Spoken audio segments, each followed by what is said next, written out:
Welcome back to my combo classroom. I am your host or teacher Domotro as usual.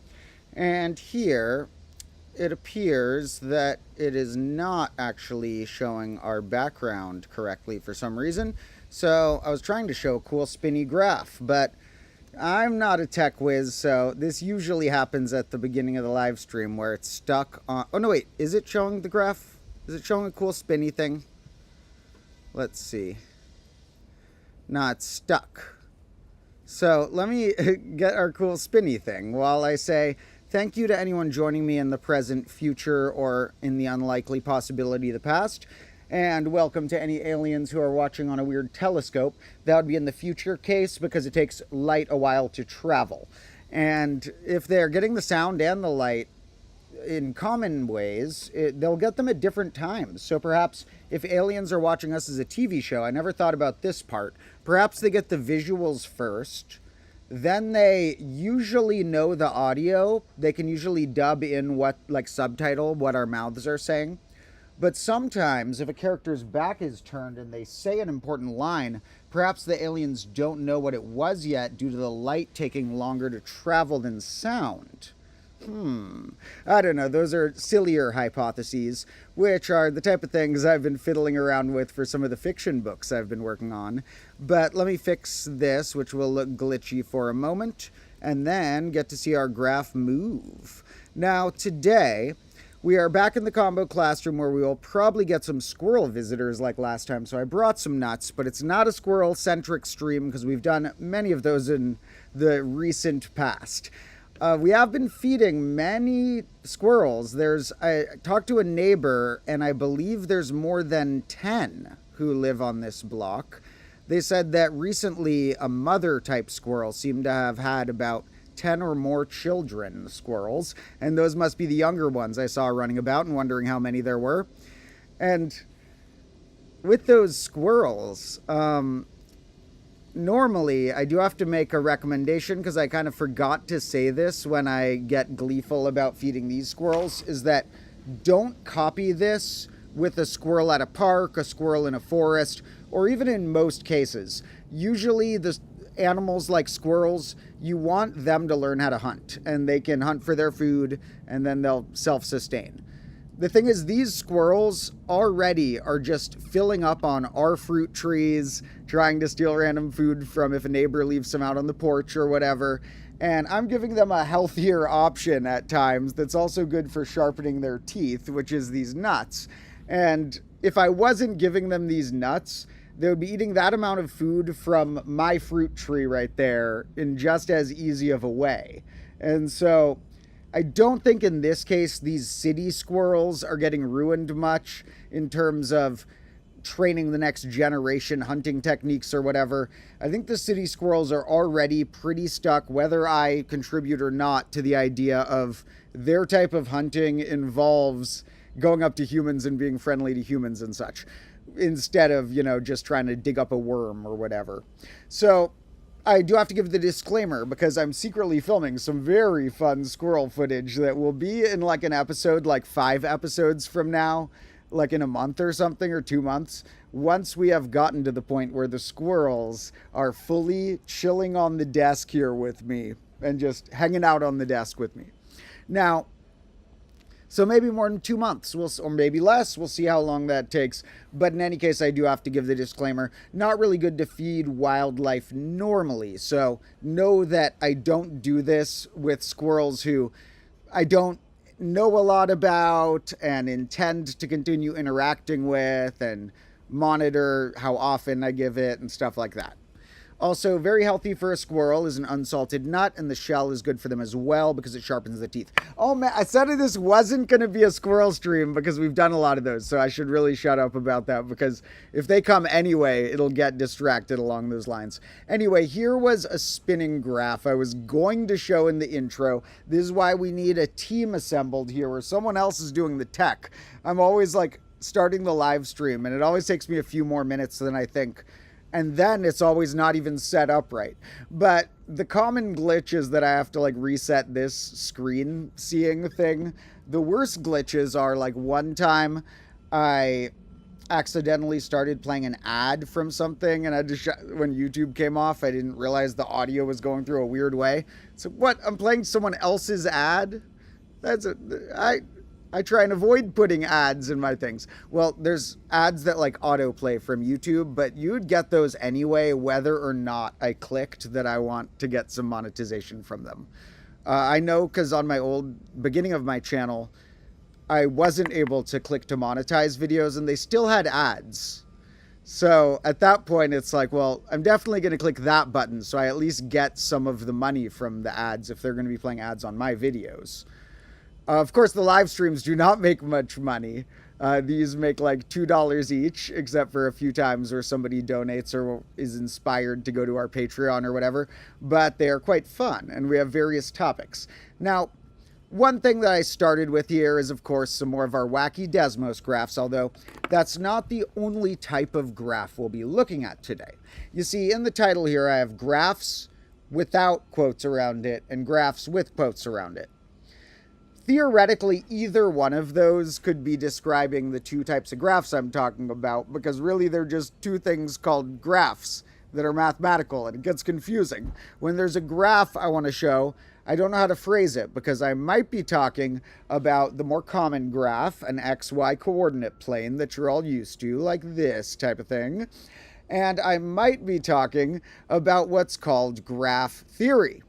And I also want to chat about some cool things I read about graph theory a little later in the stream. So we will talk about the other type of graph within math, which is not on a coordinate plane and is just a set of points and the way in which they're interconnected. Like, I have 7 things and these two are linked in a double way, and this one's linked back to itself in a loop, and this one's linked to that one in a one-directional way. And these loops are blue, and these ones are red. Something like that could be graph theory that secretly could describe many things, like the relationship of different humans at an event, or, you know, the ways, and if you took a stack of photos and wondered for each photo, does it have a person that in common with another photo? If you like took a bunch of photos and connected it with a line, each is a dot on a graph where it doesn't matter where you structure them, just matters how they're connected. And then you'd be like, okay, I'm going to connect each photo dot to the other photo if they have a person in common. Or you could say I connect all of them, but I color it on or off a certain color, like blue is my on color, red is my off color, or whatever. We've done some graph theory not too long ago, particularly I did some around the time I dropped an episode related to that on the main combo class channel, where anyone stumbling by, make sure you know, although this has more subscribers, this is my bonus channel, this is the Chaos Playground, but there is also more structured, edited content from me on my combo class channel. And the new episode, I hope you all watch. That one is one of, I think, when I looked at the times, see, a live stream, I might go on for 2 hours, 3 hours, and there's not a huge difference in how much I care about the end video that's on the live tab here of the live stream. If it was a 2-hour one or a 3-hour one, most of my live streams to me are like A- grade content. They're all pretty long and ranty, but stuff that I find interesting. But the actual videos, I'm only going to put stuff in one of my edited videos on the Combo Class channel if I really want it to be like part of what I see as a TV show. That we are now almost halfway through the second season, or negative second grade. And so if an episode's long on there, it means I had a lot to say or a lot of cool shots to include or whatever. It's not going to be like, oh, I was just in the mood to rant for an extra hour. Each minute counts on that channel. So the latest one I noted was the 3rd longest episode yet. And if you watch the really long ones, those are sometimes, although I love all the episodes on there, the ones I would especially want people to check out, because if I have an episode on there that's more than 25 minutes, which I think there's only a few, that means I had a lot to say about that topic. The only ones that are longer than 25 minutes are this one by a hair, the newest one about various comparisons between Magic cards, BlackBerry patches, and prime numbers. It makes sense, trust me. And the other ones are one called the Pan-Digital Paradox that is about pan-digital numbers. That one, I really recommend you make sure you've seen Pan-Digital Paradox. And for the true combo lords, make sure you've seen the longest one that's on the channel yet, which is a documentary-ish thing I made about the wild process of creating grade -1. Yes, there will be some sort of insane finale for grade -2 that will make the grade -1 finale no longer look like a documentary and just look like a little episode in the sand or whatever. We're getting bigger and bigger, but I don't know yet what the grade -2 finale will entail, because you need to have a little mystery in your life. I always tell my camera people, we're going to try and plan which episodes we're dropping at what time. Like, we'll try and have a few we're filming at a time and know, like, this one will come out in about a week, this will be out in about a week and a half, or 2 weeks, or 4 weeks, or whatever. But we always have to be ready to completely reverse that if something either really bad or really cool happens. And my example I give is, let's say lightning struck. If we're filming and lightning strikes the table, very low chance, but it could happen, I would have to make that into an episode. And I might be like, we're putting the other episodes back a bit. Like, I have to make an episode about how lightning struck the classroom. We're going to talk about lightning and whatever happened here. Or, you know, maybe if there was an incredibly important mathematical bit of news. One time where I made an episode that I had only planned. Usually the episodes have been in my notes for more than a year, being brainstormed and built, but one time when I did it just a week or two before dropping it was when there was an episode about aperiodic monotiles, because it was a new shape that mathematicians discovered that you can tile with in a new way, the Einstein tile. But that one, you know, they found a new shape, so I was like, all right, I should try and get this episode out. Especially when they found the second upgraded new type of shape. And that was when I was like, okay, I really got to get this episode out. And I think I was one of the first people on YouTube to talk about the upgraded second shape. Now,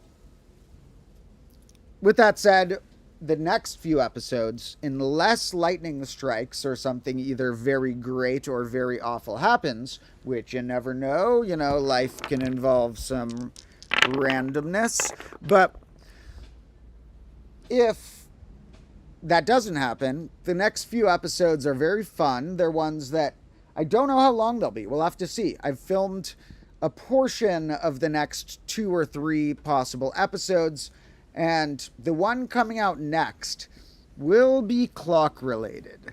We're going to take our clock question. Okay, that wasn't hanging very sturdily. I don't know if you can even see that, but this clock was not hanging very sturdily. But the clock quest. For those who have been deep into the lore, you may have heard about how I like these clocks for surreal and philosophical reasons. I also think they're cool teaching tools because a lot of things work in cycles, a lot of things work in 12s and 60s. And so they work for modular arithmetic, they work for talking about highly divisible stuff, a lot of things we can describe using my clocks. And I also jokingly made a promise once, which is a long story, that I would, I owe basically all of my viewers, I've promised at one point that I will get past 400 clocks. Really long story. There's an episode on the Combo Class channel, so I won't go into it. I do intend to someday have a combo classroom that has more than 400 clocks. The thing is, it's not like I'm rich and just able to buy a bunch of clocks and be like, okay, well, I'm going to look online and go to each clock manufacturer and get 3 of each type. But I want a lot of variation, but I also don't have the budget.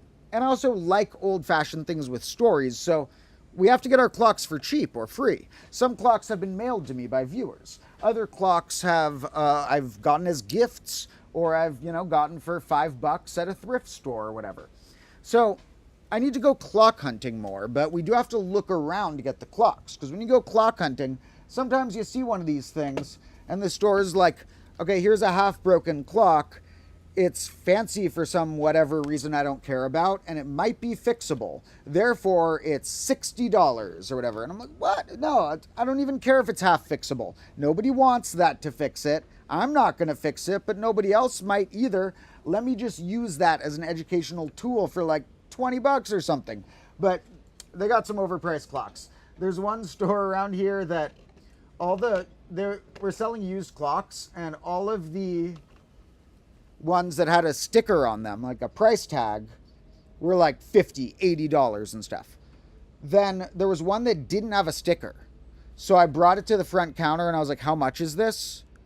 And they guessed based on like how much they thought it should be worth. And they're like, I forgot, it was like $10 or something. And I'm like, man, I wish all those things didn't have stickers and someone just gauged what they thought they were worth. Because yeah, I will take that for $10. I think that might have even been that clock. But in any case, what I wanted to point out is that my clock quest is evolving. Because although I do intend to get 400 or more clocks at some point as a very surrealist, grandiose combo class set, and the thing is we destroy clocks sometimes as fast as we collect them. So the graph of the clocks goes like up 2, down 1, up 3, down 1, up 2, down 1. So it slowly rises, but once we have 400 clocks, I don't know if any of these will have survived that long. The clock collection is sort of a ship of Theseus where you slowly recreate parts of it. But what I wanted to say is that my clock quest is evolving because I'm going to start using my funny nickname Clock Quest to not only describe the quest of accumulating the clocks, but some of the ideas I've been stacking up that I'm going to compile into the next combo class episode about ways we should change the clocks. Now, I know any diehard combo class viewer will already know that I think clocks should have a 0 on top. So, a minute or two of the episode is going to be a more thorough explanation of that part. We'll also go into Roman numerals on clocks.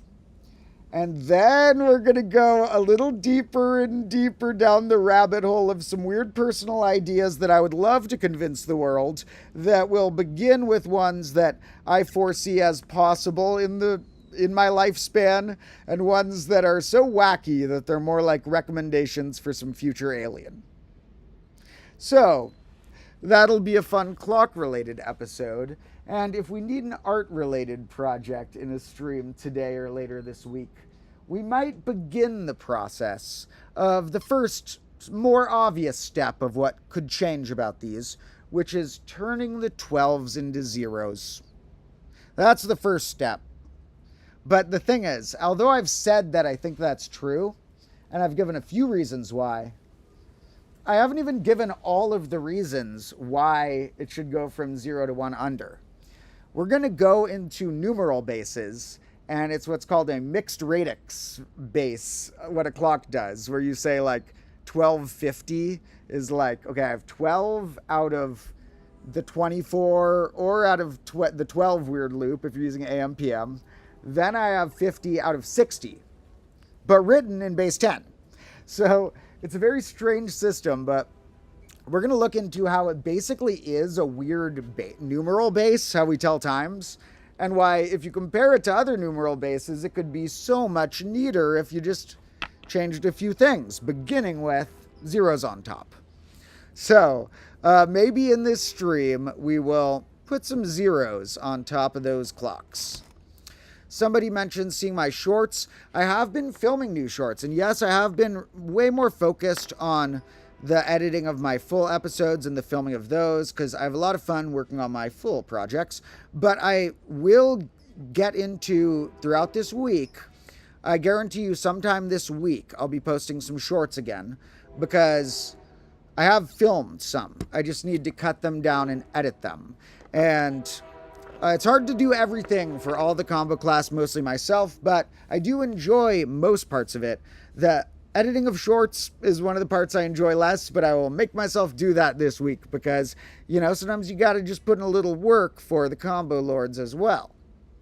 So, we were looking at some fun graphs, and what we're going to talk about today will be fiddling around with graph variations of this sort, looking at some interesting results in strange shapes and rules they have in the other type of graph theory.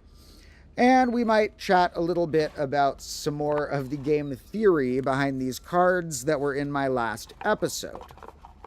Now, to begin with, since they are nice to have in the background, although, listen to my disclaimer at the beginning before you copy this, we are going to put out a nut for the squirrels just in case they want to be lured and pop by. There's also a massive spider web there, so I should watch out for that.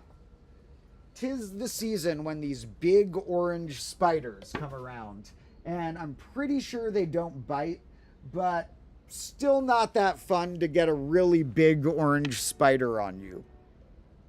Somebody asked what I'm working on, and I maybe somewhat answered that as far as, my combo class channel. On this channel, I'm working on editing down some other main videos and having fun with graph shapes right now. I'm also working on a few other important things in my life, such as trying to put together the first entry of a bunch of books I want to write. And we're going to begin with a fiction book, but it does include a lot of math.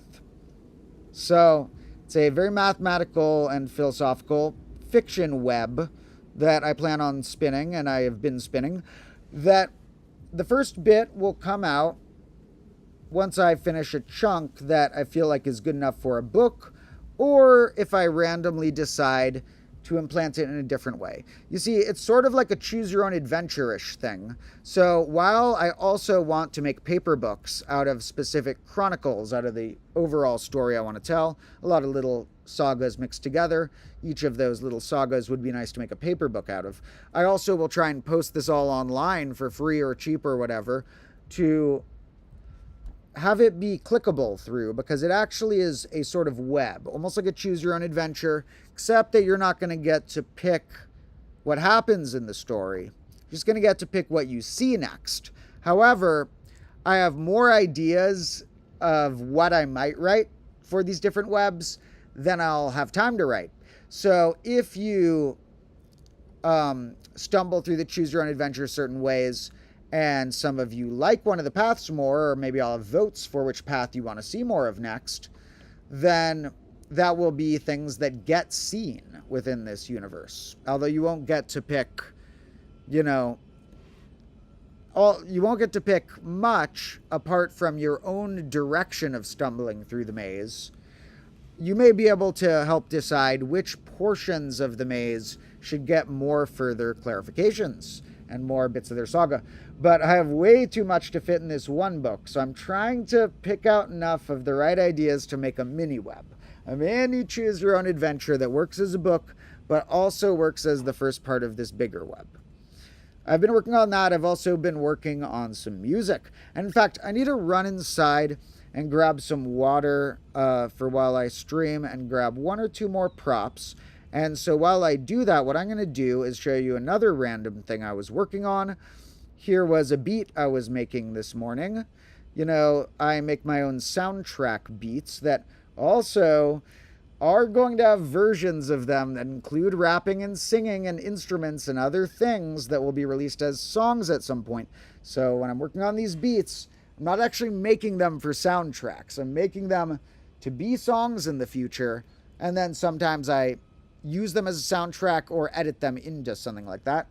But for fun, here's one I made this one last night and this morning. It's very simple. I haven't gone very far on this one yet. So it has 6 instruments. As you can see, for people who knows how this works, it has a bass, a drum, a synthesizer plucky thing, a choir sound, and there's actually, these two are basically the same. It's a piano line that I just chopped into 2 different tracks to make it work better with how I was mixing it. So perhaps let me copy some of this a little longer as well. or I'll just put the loopy thing on. Let me play this while I run inside for a 1 or 2 minute intermission that won't really be an intermission for you folks. It'll be a, if you're curious, you can hear my new beat I made. Where's my loopy thing? Okay, I'll be back shortly. Actually, here's what we're going to do. Let me see if I can feed the sound through. Can I make it go directly through by switching which audio you're hearing? Let's see. Tell me if you can hear a piano sound come through. I think that might have worked. Hopefully that works. I'm going to try and put it as the audio of the computer coming through instead, and maybe that will give you the full actual audio. I'm not positive. Hopefully this doesn't make everything silent.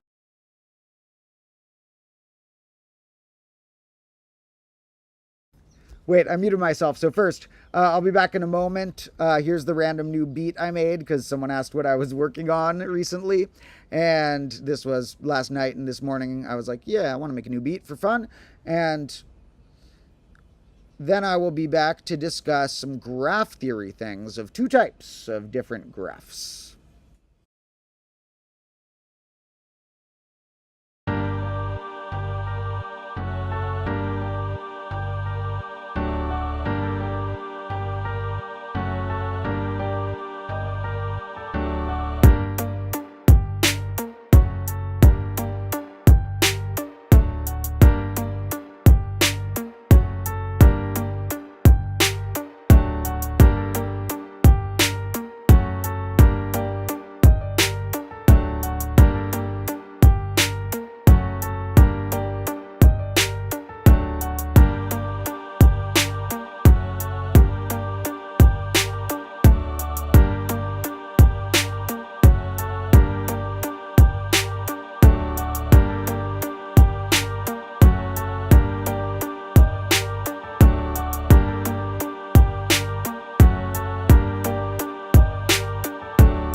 All right, I hope you could hear that. Could you hear it? In any case, if that went through, hopefully it did. That was a little beat that I've been working on as an example of another thing that I have fun with in my spare time. Originally, when I was younger, I thought of my musical and mathematical sides as very different. The mathematical felt more like an objective side of me, and the musical felt more like the spiritual or subjective side of me, which is an important balance to have as a human. You need to have some objective and maybe even mostly objective, but you do also need to allow your subjectivity and things like when you hear certain sounds in music that sound beautiful, some of them can be mathematically explained that they're making a cool number as far as their interval or things like that. Other things sort of just hit you in an emotional way. And some emotions are hard to mathematically quantify. And so I felt like music felt a little different. However, the way I approach music, I have grown to realize is very mathematical. One of my favorite ways to make music is to program these digital beats that I have a pretty mathematical way of constructing them. And this is just the start of one. This is just one with 6 elements and not mixed or anything. The other steps are, let's see, let's go back to graphs because I think that was good for that for now. Maybe we'll come back and music stream it later. The other thing is I like writing rap lyrics a lot. I have many rap verses that I do plan on recording, and yes, I actually have, under other names that would be hard for you to find, I have released many mixtapes, both online and in person, as well as albums. By mixtapes, I mean like an album-length thing, but over somebody else's beats. And by album, I mean like I made the beats and the vocals. And I've released actually many of those in the past, in grade 0, you could say, a long, strange era. Or actually, no, some of them were in positive grades. Some of them I actually released in grade like 11 or 12 in actual school. Because we did do positive grades. Hopefully you did at least 12. Now, I mean, if you haven't done it yet, that's okay. But hopefully you're going to do at least 12. Because here, I feel like I accidentally discourage people from, or that I encourage it to sound cool to like, oh, you don't need to go to college. You can read books and be like Domotro. I don't want to be a bad influence or whatever. It's a rare path I take because I'm incredibly hardworking and focused on certain things. And if you don't have my weird brain, college might be better for you. I only did about 2 years. I read to get my knowledge and such, but not everyone is self-motivated to do that and to still interact with the world and stuff. And still, maybe college could have been good for me. So in any case, I don't want to discourage it too much. So here's what we'll say. College is, it's less mandatory than people describe it, but still very helpful for most people. The first 12 years, though, we will try and be a good influence. Not even really in quotes. I do genuinely mean this part, that it's good to force yourself to just go through some years of education. I even recommend public schools, but it works in private or home schools as well.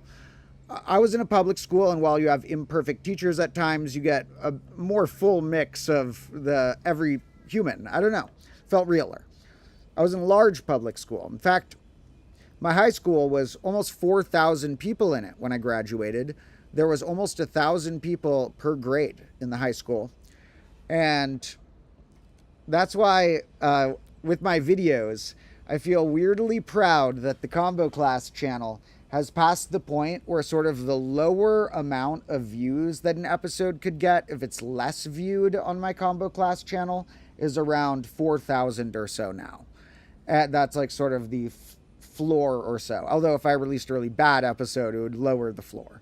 But that floor feels weirdly good because I was like, wow, I passed the amount of the high school. And it's hard to imagine big numbers of people. So I feel like maybe 4,000 people is like the biggest amount of number of humans in terms of a thing like that I can like conceptualize in terms of something that was in my life that I actually have some anchor to.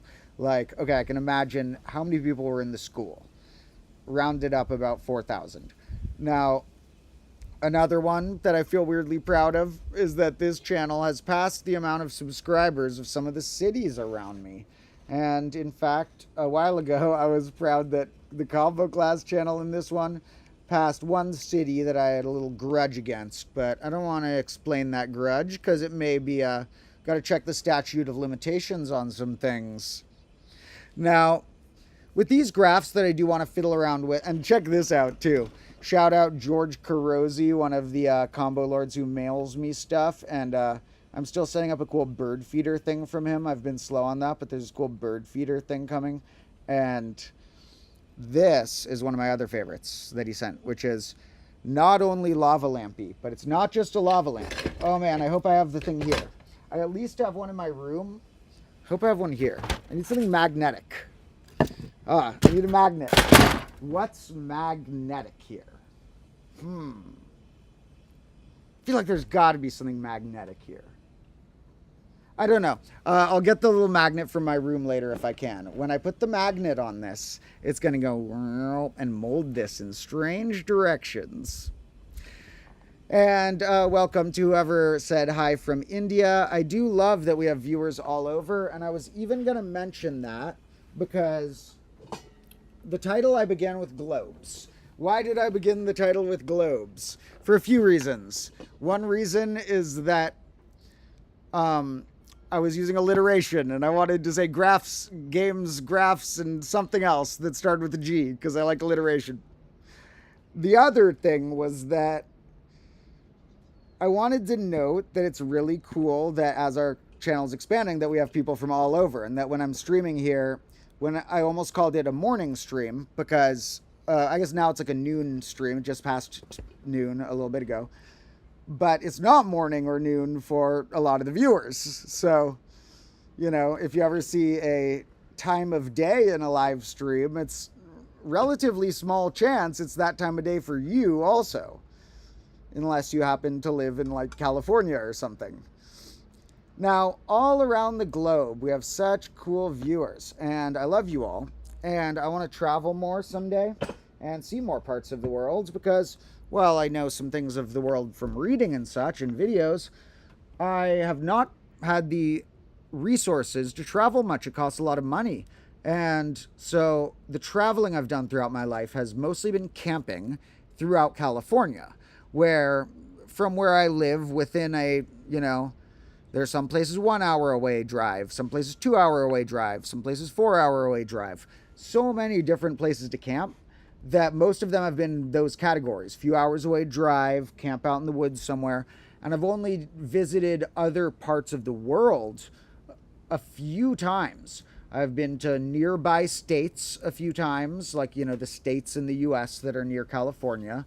And I've been to Mexico, I think 3 times or perhaps 2 times. I think maybe 3, it was 3, I think. And one was when I was pretty young. And that's pretty much all. The only place I've been outside of the United States is Mexico. So hopefully I will have the chance to travel more. It was nice there, and Mexico actually was more affordable of a vacation, so I wouldn't be surprised if that's one of my next out of California vacations again, because that was more affordable. However, you know, as we get resources, we'll travel some strange places. We're going to have some times where we don't get this little corner as the backdrop because I've been stuck here. This is in my parents' backyard. I love this zone, and my parents will probably still, you know, be owning and paying off the house over the next years, and we will save this corner to return all the time because, you know, I'm going to be here all the time. I might end up moving into this house eventually if my family ends up paying off the house. I might live here someday. So, however, in the meantime, I turned 30 recently. I'm living at home, and that was partially because I had these injuries a few years ago that I'm now recovered from. I'm looking at moving out somewhere, and it's going to be somewhere cheap, so it could be a slight drive from here. And there's a chance that we're only going to be able to visit the combo classroom like once a week or something, and we're going to have to bring some clocks somewhere else. We also might take a road trip or something, because there's a lot of different cool places to visit.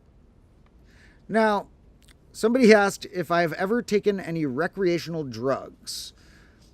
I think that is more of a topic to discuss in grade -3 or grade -4. You see, I won't say much except that I do have some strange life experiences and many stories, and that I can't tell all the stories yet. If I ever know for sure that this can be my job and that, like, if I ever have enough, you know, money saved or subscribers that I'm pretty sure I won't need to go back to some other more stable job or whatever, which I don't know my future, you know, then I can be more and more open with some rare stories from my past. But that's all I'll say. I'm going to shut up. So, looking at these graphs, This one is a sine variation where what's a little different about this than what we were doing last time, and we're going to go to the other graph soon too, but I need to fiddle with these for a moment. What we did last time was we had this multiplied, something along those lines, where this is still quite an awesome wacky graph. However, now we were doing slightly different things where we were putting it as an exponent. So let's put it up there. So slightly changes how it's going to move. And some of these look like flowers. Some of these form interesting little trios or quadros or duos or all sorts of different shapes. This one has a 5-like nature with 5 of the largest spine coming out. We can also expand it to be more range. Now I've made theta look at more angles. In fact, if I go further, it'll darken it a bit because, you know, when you put too many things on the screen, it blots it out. But here's when we're looking at a lot of thetas.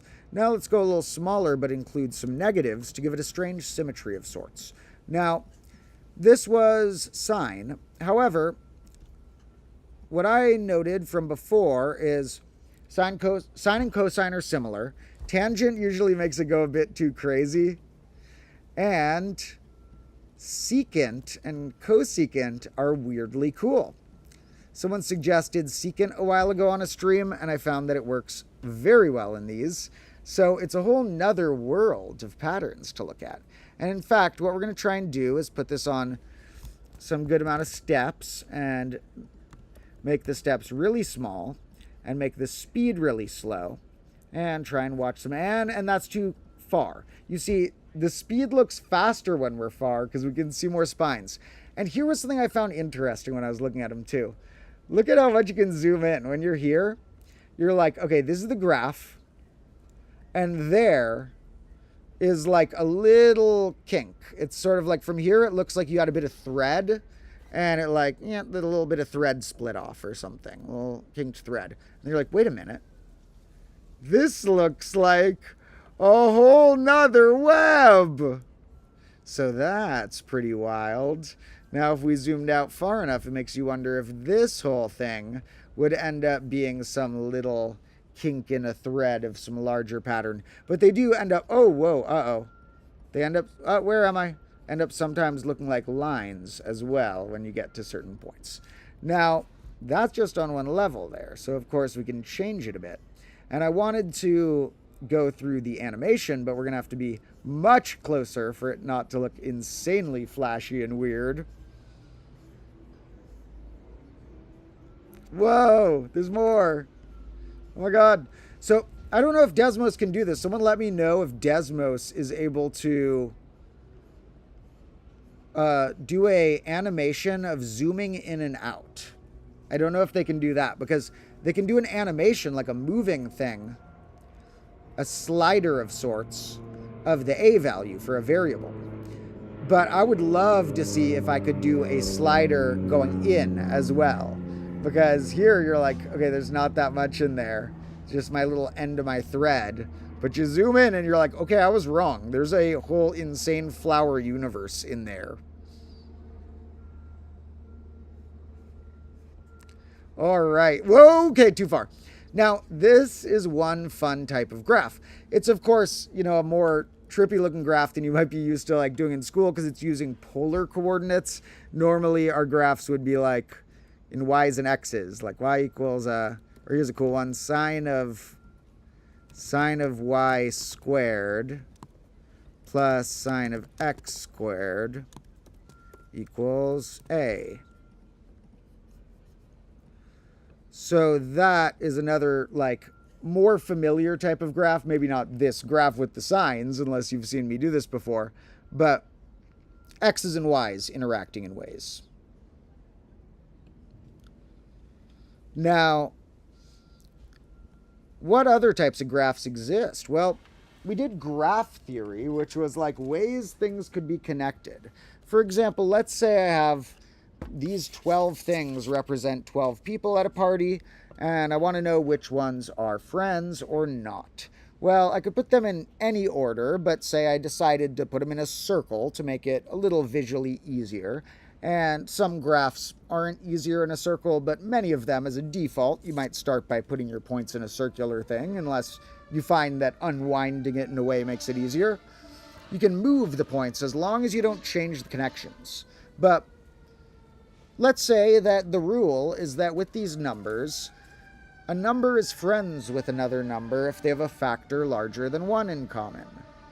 Well, this would basically be a dot on its own, unconnected. And it could also represent the person at the party who, if we had a relationship that 2 people could have or not, such as these people had high-fived before or not. 1 is the person who hadn't high-fived any of these others ever.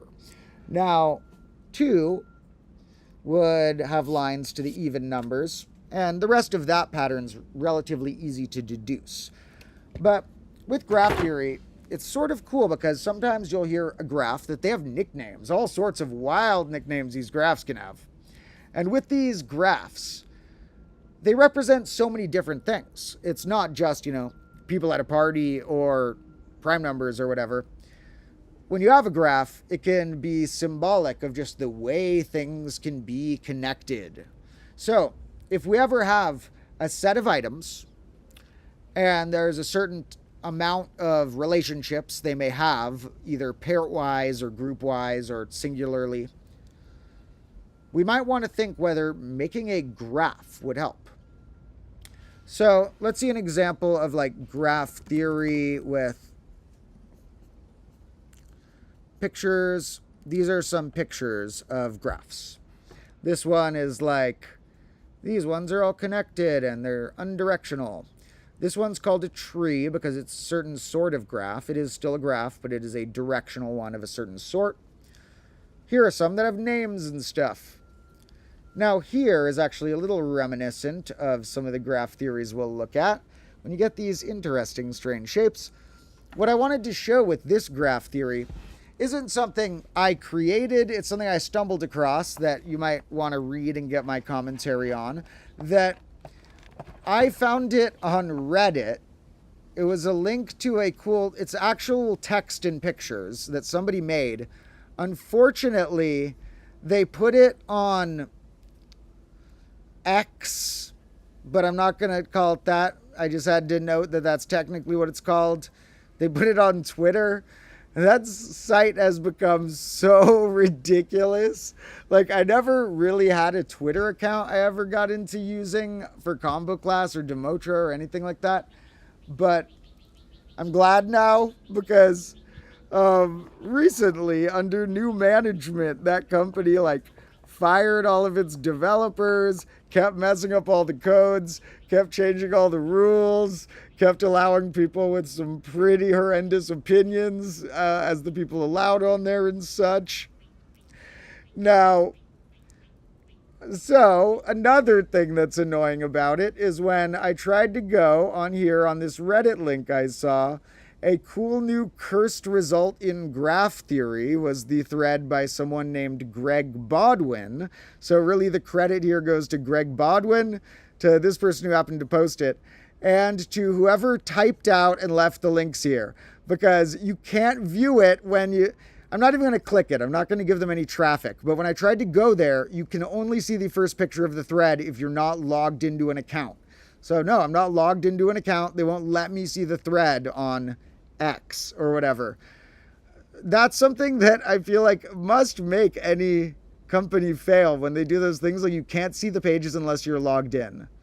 For something like that type of social media. That's going to just make so many people like me just not go there. It's okay, I'm not going to log in. I'm just going to look it up somewhere else. But in any case, anti-shout out to Twitter. They're not having a very good role on society right now, but they'll probably crash and burn anyway. They already lost 60% of their advertisers. But this is from... Oh, it's actually the person who posted the thread as well. So they were the other one who deserves a shout out.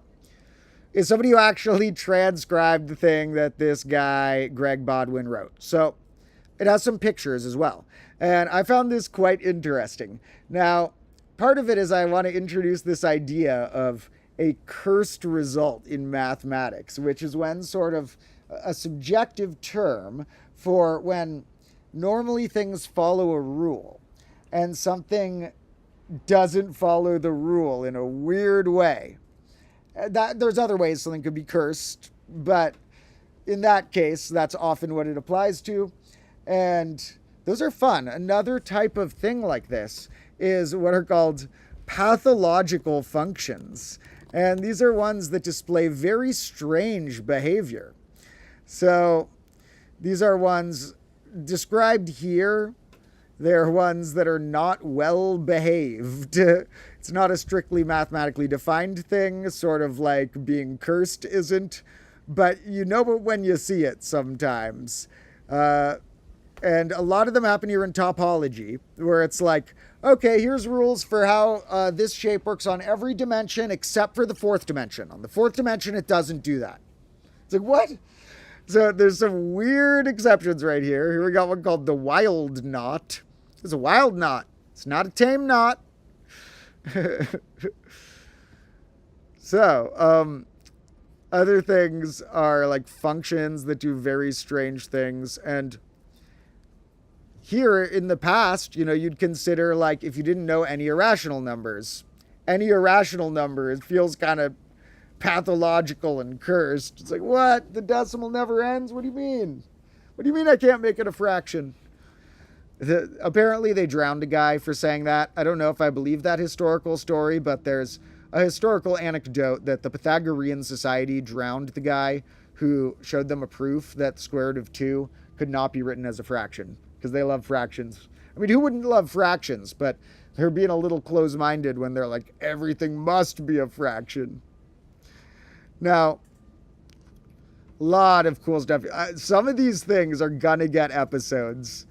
The Cantor set might get an episode. Fractals for sure will show up and stuff. So a lot of good stuff here. However, what we were looking at is a cursed result in graph theory. What is this cursed result? Why would you have a cursed result in graph theory? Well, it sort of implies that, like, normally you might have a rule for something graphs do, and then there might be some weird exception. There might be like one place where it's just like, I'm not going to do that. It's when you study a field and you think a rule's going to hold and it doesn't, it feels like trippy and cursed or whatever. Imagine if we hadn't proven that, this doesn't really make sense, but imagine if we hadn't proven that, like, prime numbers couldn't, I don't know. If you hadn't proven some of the basic rules you knew about the number line, and then you found some exception where you're like, okay, there's 2 even numbers in a row or something. Like, that was the example I was going to use. It doesn't really work in reality if you overthink it, but let's say we hadn't proven you can't have 2 even numbers in a row, and then you went up the number line. Usually it's like even, odd, even, odd, even, odd. And then you had 2 even numbers in a row. You'd be like, what? That doesn't make sense. So sometimes you get something almost like that in a field where it's like, I mean, in that case, pretty easy to prove you can't have 2 even numbers in a row. But for slightly weirder things, it's like, or how about 2 primes in a row that are both bigger than 3? Something like that, which is also easy to prove. But this was something that was not proven, but that they noticed about all these sorts of graphs. They hadn't proven about all graphs, but they noticed that, hey, if all these are regular connected graphs, which these are like the dots that have connections between them, and they're fully connected here, but they have different colors between the connections. So like here, instead of not connecting one, we would connect it to the others in red or something. And the only exceptions being cliques and odd cycles. We'll talk about such graphs. For example, all nodes above, so let's see. This is a graph coloring, for example, where we have every edge is multicolored. So every edge must have 2 different colors it's connecting, they're saying. this is our graph, and they're saying they're not all connected in this one, but they're saying for these connections, if you color the dots, which I guess in this case, since I was using the analogy that was more similar to the graph theory that shows up in the Ramsey number episode I made, where the connections are colored. Here, instead of us in our analogy having a party where some people gave handshakes or not, here it's more like there's a few types of people, and there's some who gave handshakes. And we're looking at, for any of the handshakes, what types of people it was between. Like if green people were doctors, blue people were janitors, and red people were teachers or whatever. 3 like types of people, and we're looking at which handshakes occurred. Now, what this cursed result says here is that Brooks' theorem, they can be colored using our colors. We might ask if this coloring is unique. It's definitely not. You can use trivial operations to change a color to another. So if I turned all of the reds here into blues and all the blues into reds, that would also fulfill the property. They would be connected in the same, structure, and no two would be connected with the same color. So we could do what they're calling a somewhat trivial switch, where we switch all of one of another color, for example. We can even consider, if we just take a little zone on the graph, an island of nodes that contains just 2 colors, we can swap them just on that island. Now, we have to be careful with the island, like this, as just these points wouldn't work, because that's next to that if we swap the blues, but there are places where we can do sort of trivial little switches there. And let's see what this picture represents. This one is showing, this is an island that only contains these 2 colors, which we know it'll work here because it doesn't go to any more of the same color. We cut it off where the reds were at. This island that's only those 2 colors, with red on the outside, if we switch all the blues for greens and all the greens for blues in that island, it's a new coloring with those properties. So, if we have a coloring of the graph, and with our colors,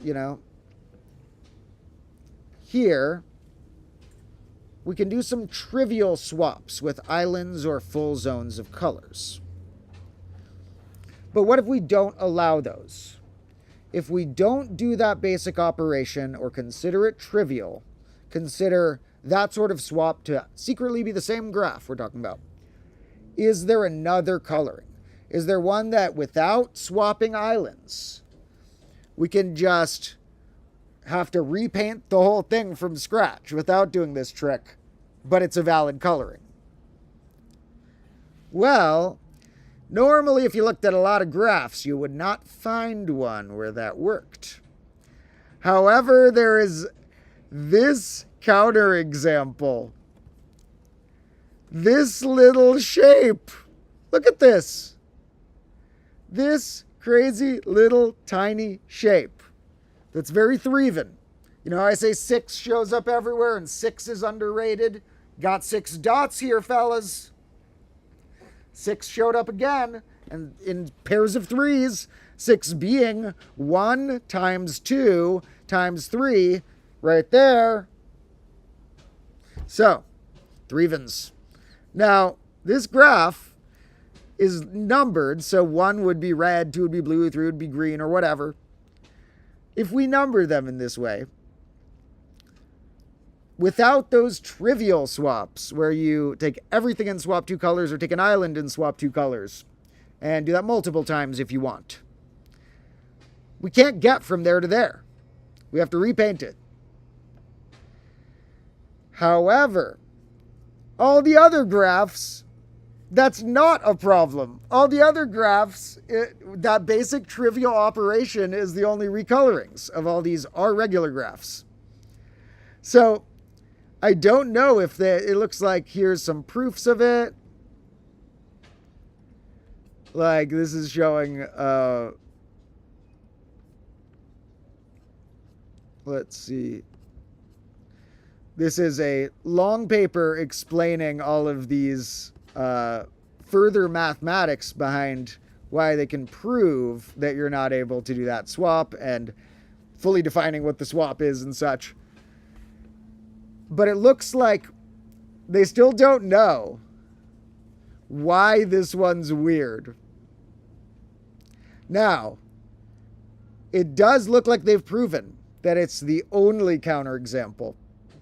So they know it's the only one, but I'm not sure fully on if they know all the details on why. Maybe somebody has some good intuition.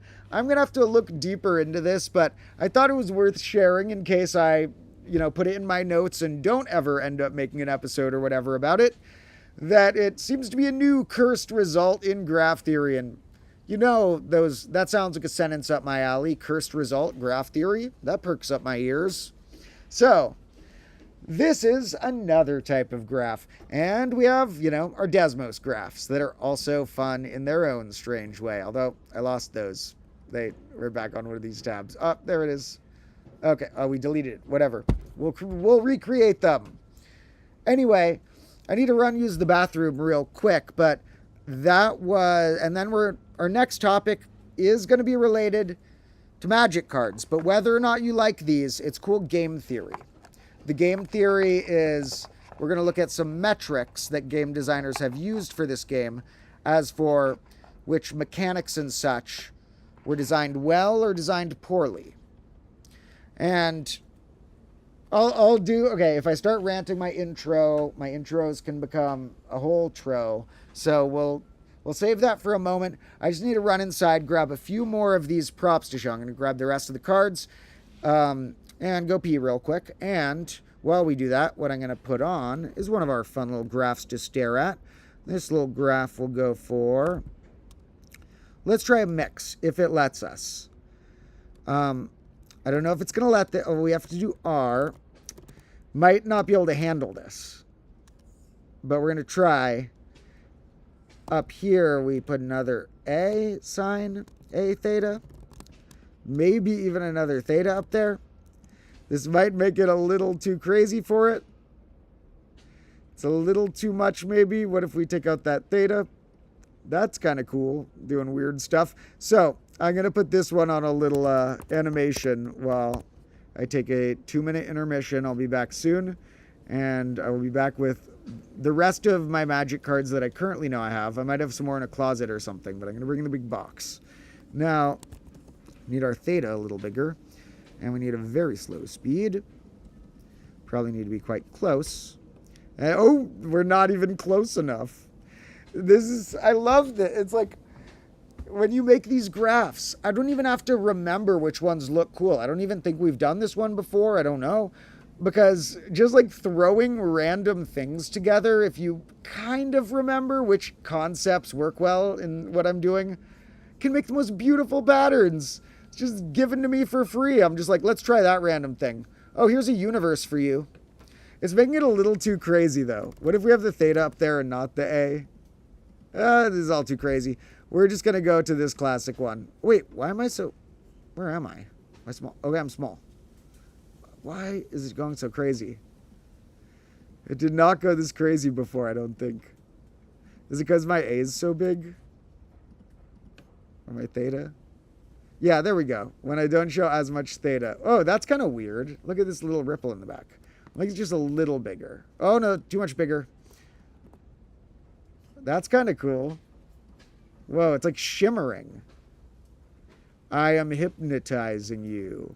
Okay, if you get hypnotized, make sure you get hypnotized to do a good thing, like pet a cat or like watch every combo class episode again or something like that. I'll be back shortly with more magic cards and stuff. I love you all. Hopefully this will continue looking cool.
Alright folks, I have a large box that is full of many olds, already bent. Don't worry if they look like they're not in the best storage zone. They're very old and bent and damaged already.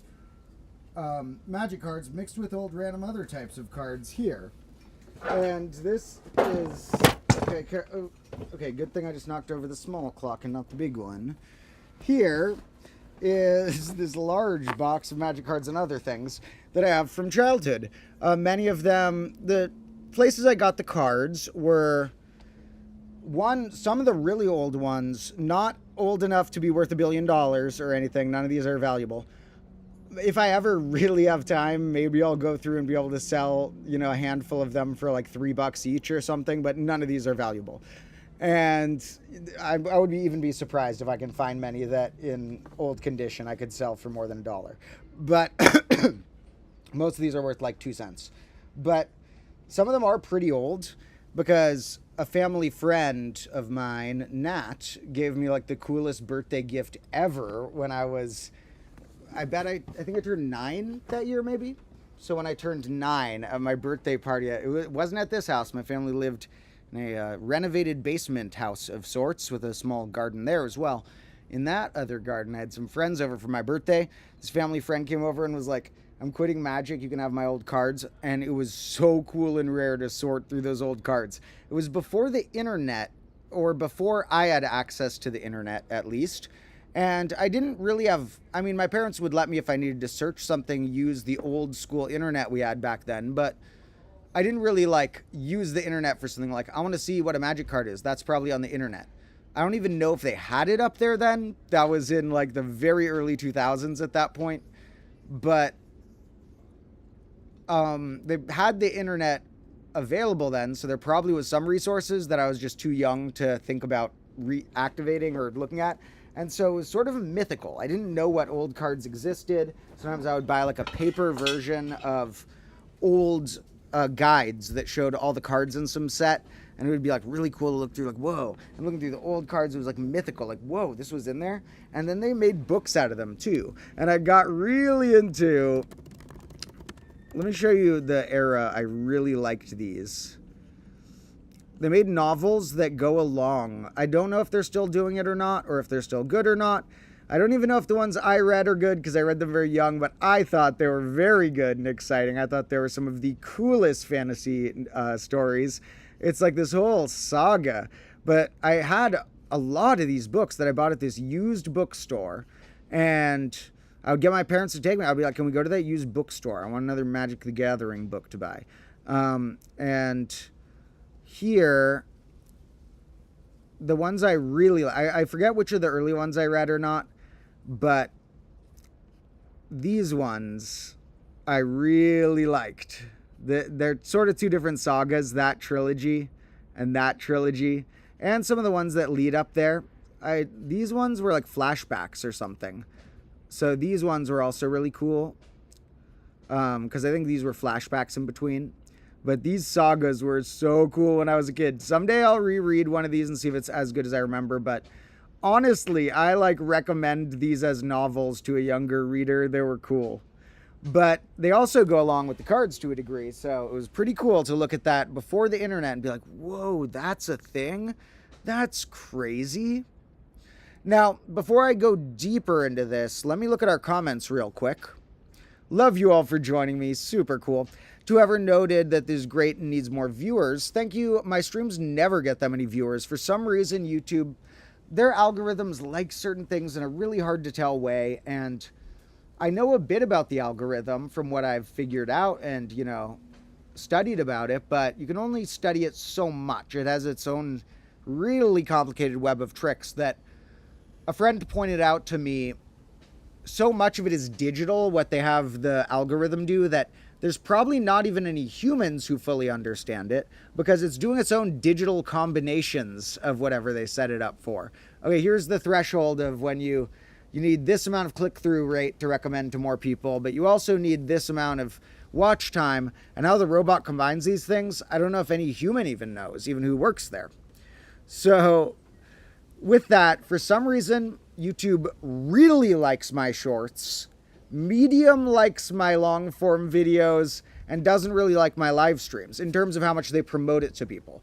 But I don't really care because these channels are barely over a year old, and I think they're doing awesome for being barely over a year old. And so it's going fine. It's going good. I'm going to start posting some shorts again because those draw a lot of new people. And then if people want to come to the streams, they will be here on, I always save them when possible as a video on the live tab. And they're just like background content for anyone who's bored in the future and needs like more hours and hours of funny, combo lore and bonus facts. And I also do it because it's a little therapeutic. I can be a little introverted at times. I do have a great friend group, but sometimes I only see people like once a week or whatever. So being a little introverted at times, sometimes I like chatting with you folks in an almost therapeutic way, talk about how my week was going and stuff, and try and also turn it into something that works as a video. So sorry that I'm forcing y'all to be my therapists once in a while, but I'll be your therapist too. You can always let me know what type of thing in your life you're struggling with, and maybe we'll discuss it. Now, other people are also recommending the like button. That's cool. What I think actually would help the streams get promoted the most could be comments both during the stream and after it posts as a video to show that to more people. So comments I think are more important than likes, but likes are cool too.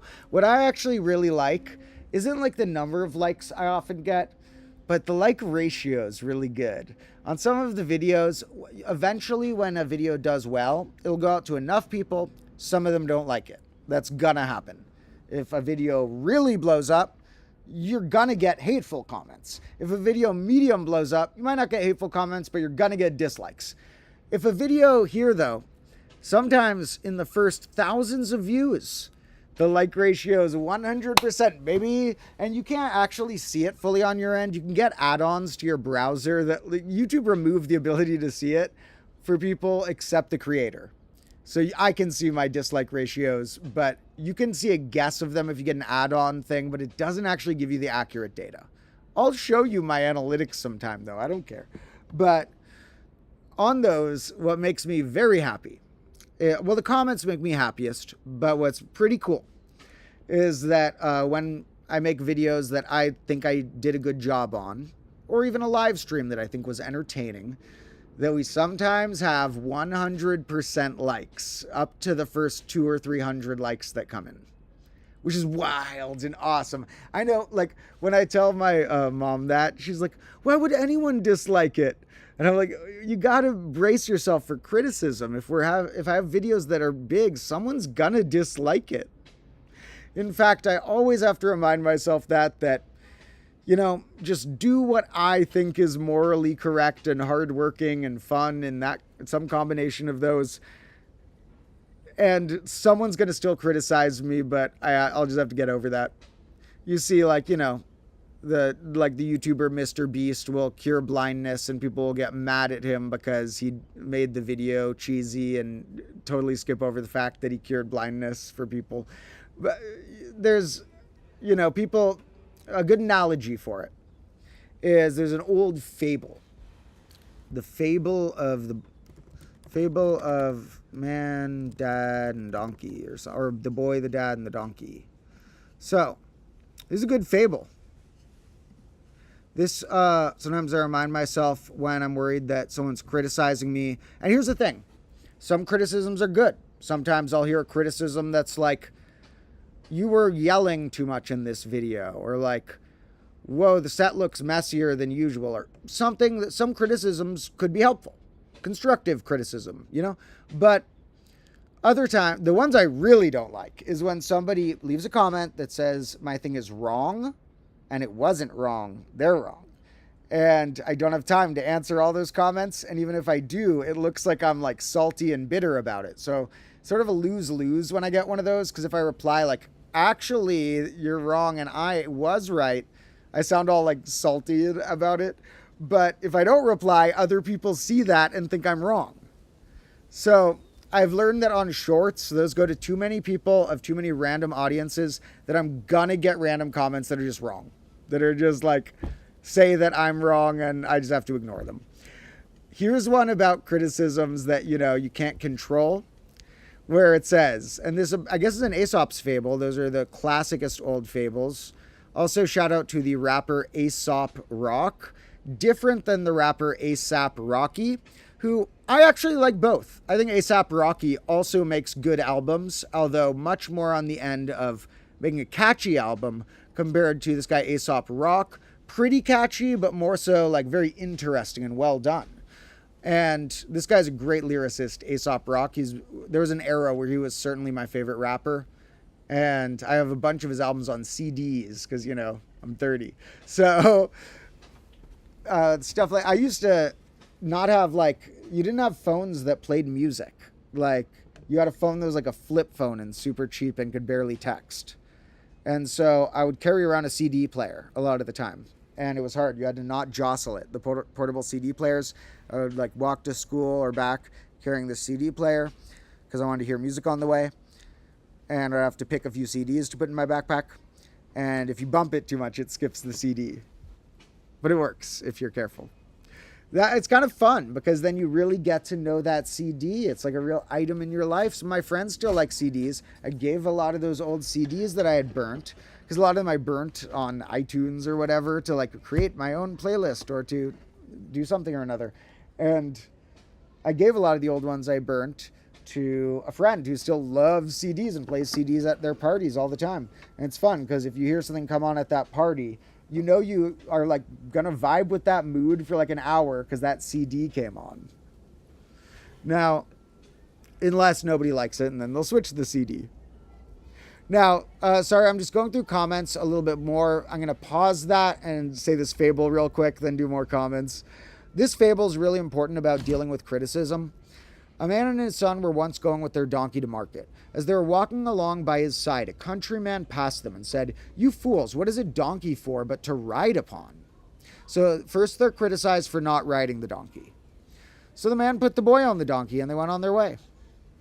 But soon they passed a group of men, one of whom said, "See that lazy youngster? He lets his father walk while he rides." So now they're criticizing it for the younger person getting to ride while the elderlier person doesn't. So the man ordered his boy to get off and got on himself. But they hadn't gone far when they passed two women, one of whom said to the other, "Shame on that lazy lout to let his poor little son trudge along." So now they're getting criticized for the older person using the resource and the younger person not. Well, the man didn't know what to do, but so finally he took the boy up before him on the donkey. This means that they're both riding it. It's like old school language.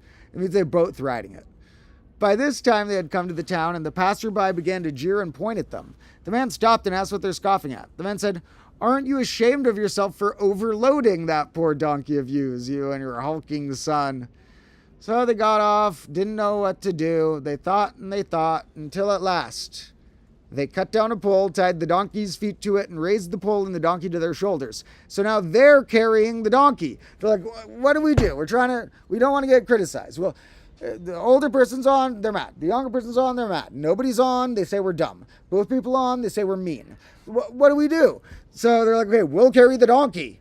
And then it ends up with trying to do an absurdist solution to try and please everyone, makes the donkey get his foot loose, kick it, drop the pole. The donkey fell off the bridge and drowned. That kind of sad end. So we'll edit the end. In the end, the donkey ran away and was free, but kicked the man and the boy because they got a little bruise that remind them, can't do dumb things to escape criticism.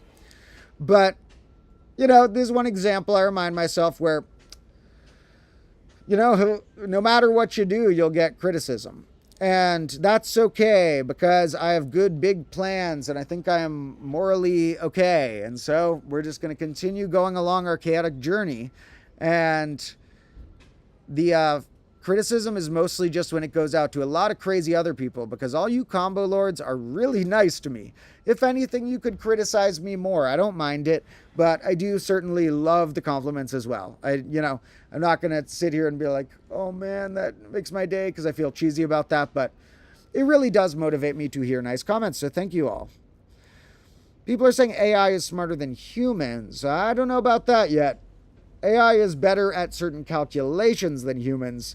I don't think it's smarter at running a role in society as humans are yet. Somebody says the Fibonacci sequence is pretty cool. I love the Fibonacci. Yep, we have done an episode on the main combo class channel. It will come back in more episodes because it's super cool. But I did do an episode about some really cool patterns in that. So look up combo class Fibonacci sometime. Now, somebody sold $200 worth of cards. Somebody asked if I want to know a math trick, and they say, if you multiply a double... Hey, they're saying the trick I put in the video. That was in one of my latest videos. So we don't need to repeat that comment. I don't know if you got that from my video or figured it out yourself or heard it elsewhere, because it's a pretty simple one, but that is in the video I made recently. Now, also, it was funny after I put... That's a whole story for another day. Okay, the whole other anecdote we'll see if we get to. Now, somebody asked my favorite wristwatch. I've never worn a watch. I like my clock stopped. If I can have a stopped clock around me, who needs it on my wrist? I like to be free. I don't really like jewelry and things like that. I don't want that much stuff like on me. I don't know. Maybe it's just me being like weird about tactile stuff, but I feel freer if I don't really care what clothes I'm wearing. Like I don't notice, oh, do I have 2 layers, 3 layers or whatever? But I don't really like jewelry or watches just because I don't want an extra thing on me. I don't know. So how do I know the numbers? So I'm not sure what that means. But let's see.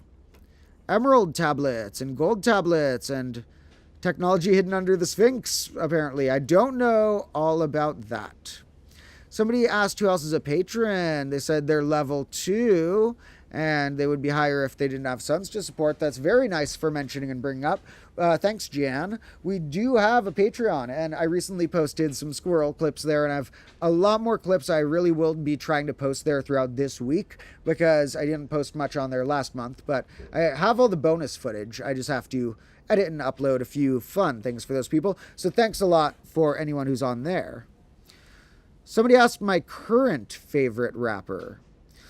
That'll be a story for another day, but currently I'm really into a lot of Michigan sort of drill rappers or trap rappers, or there's a few different definitions you could define them as. So we'll go into some of my favorites of that subgenre I've been listening to a lot recently at some point in the future. For now, I'll say Free Rio. Okay. People also mentioned string theory. Perhaps we will do string theory at some point.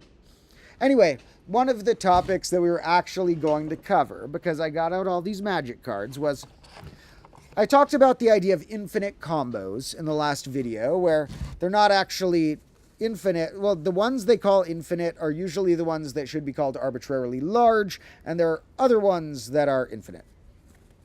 By the way, someone mentioned Kendrick. Also great. Kendrick is a classic, does deserve when people call him like, oh, he's the best lyricist out. Yeah, hard to argue. You know, Kendrick's great. So, looking at these cards, the other thing I wanted to talk about with you folks sometimes, apart from the idea of like what little mathematical interaction makes a combo, was what we covered before. Another thing is over the history of this game, which is now, it's about my age. It came out about when I came out. So it's, about 30 like me. It's grown and changed a lot, and it's such a big game that the game designers have tried to be really careful about not making cards that will mess up if you introduce them to a deck, that you get up to 4 of them in your deck, like it usually allows, or if they combo with another card that's way too good. Because in the full game, there's different formats that can be played with decks. You can play casual, where anything works in the deck, but a lot of people will be like, I'm playing standard, means the cards from the last so-and-so amount of sets. Or modern, all of the cards after a certain point that aren't banned. Or some people play old versions called like Legacy and Vintage and stuff that allow super old cards. And those have some stuff they've had to ban over history or restrict, where you only get 1 copy instead of 4 in your deck. But here, it's sort of interesting to look at what they got right and got wrong when designing cards over the years. And one of the main game designers, this guy called Mark Rosewater, does come up with sort of mathematical scales and, publishes a lot of findings and thoughts about what he thinks worked or didn't work. I will say some of his answers, since He's also sort of the spokesperson for the Magic the Gathering, like the announcer, the guy who's like the most celebrity like face in front of the company. So he also has to be the guy who like says all of the annoying news, like, okay, we're publishing 12 sets this year, get excited. Okay, this thing costs $500, get excited. Stuff like that, but that could be just that the company makes him because he's like the face of it. He also publishes a lot of interesting stuff that's about his thoughts over the years of what worked and didn't work. And some of them he has even made into scales. For example, mechanics.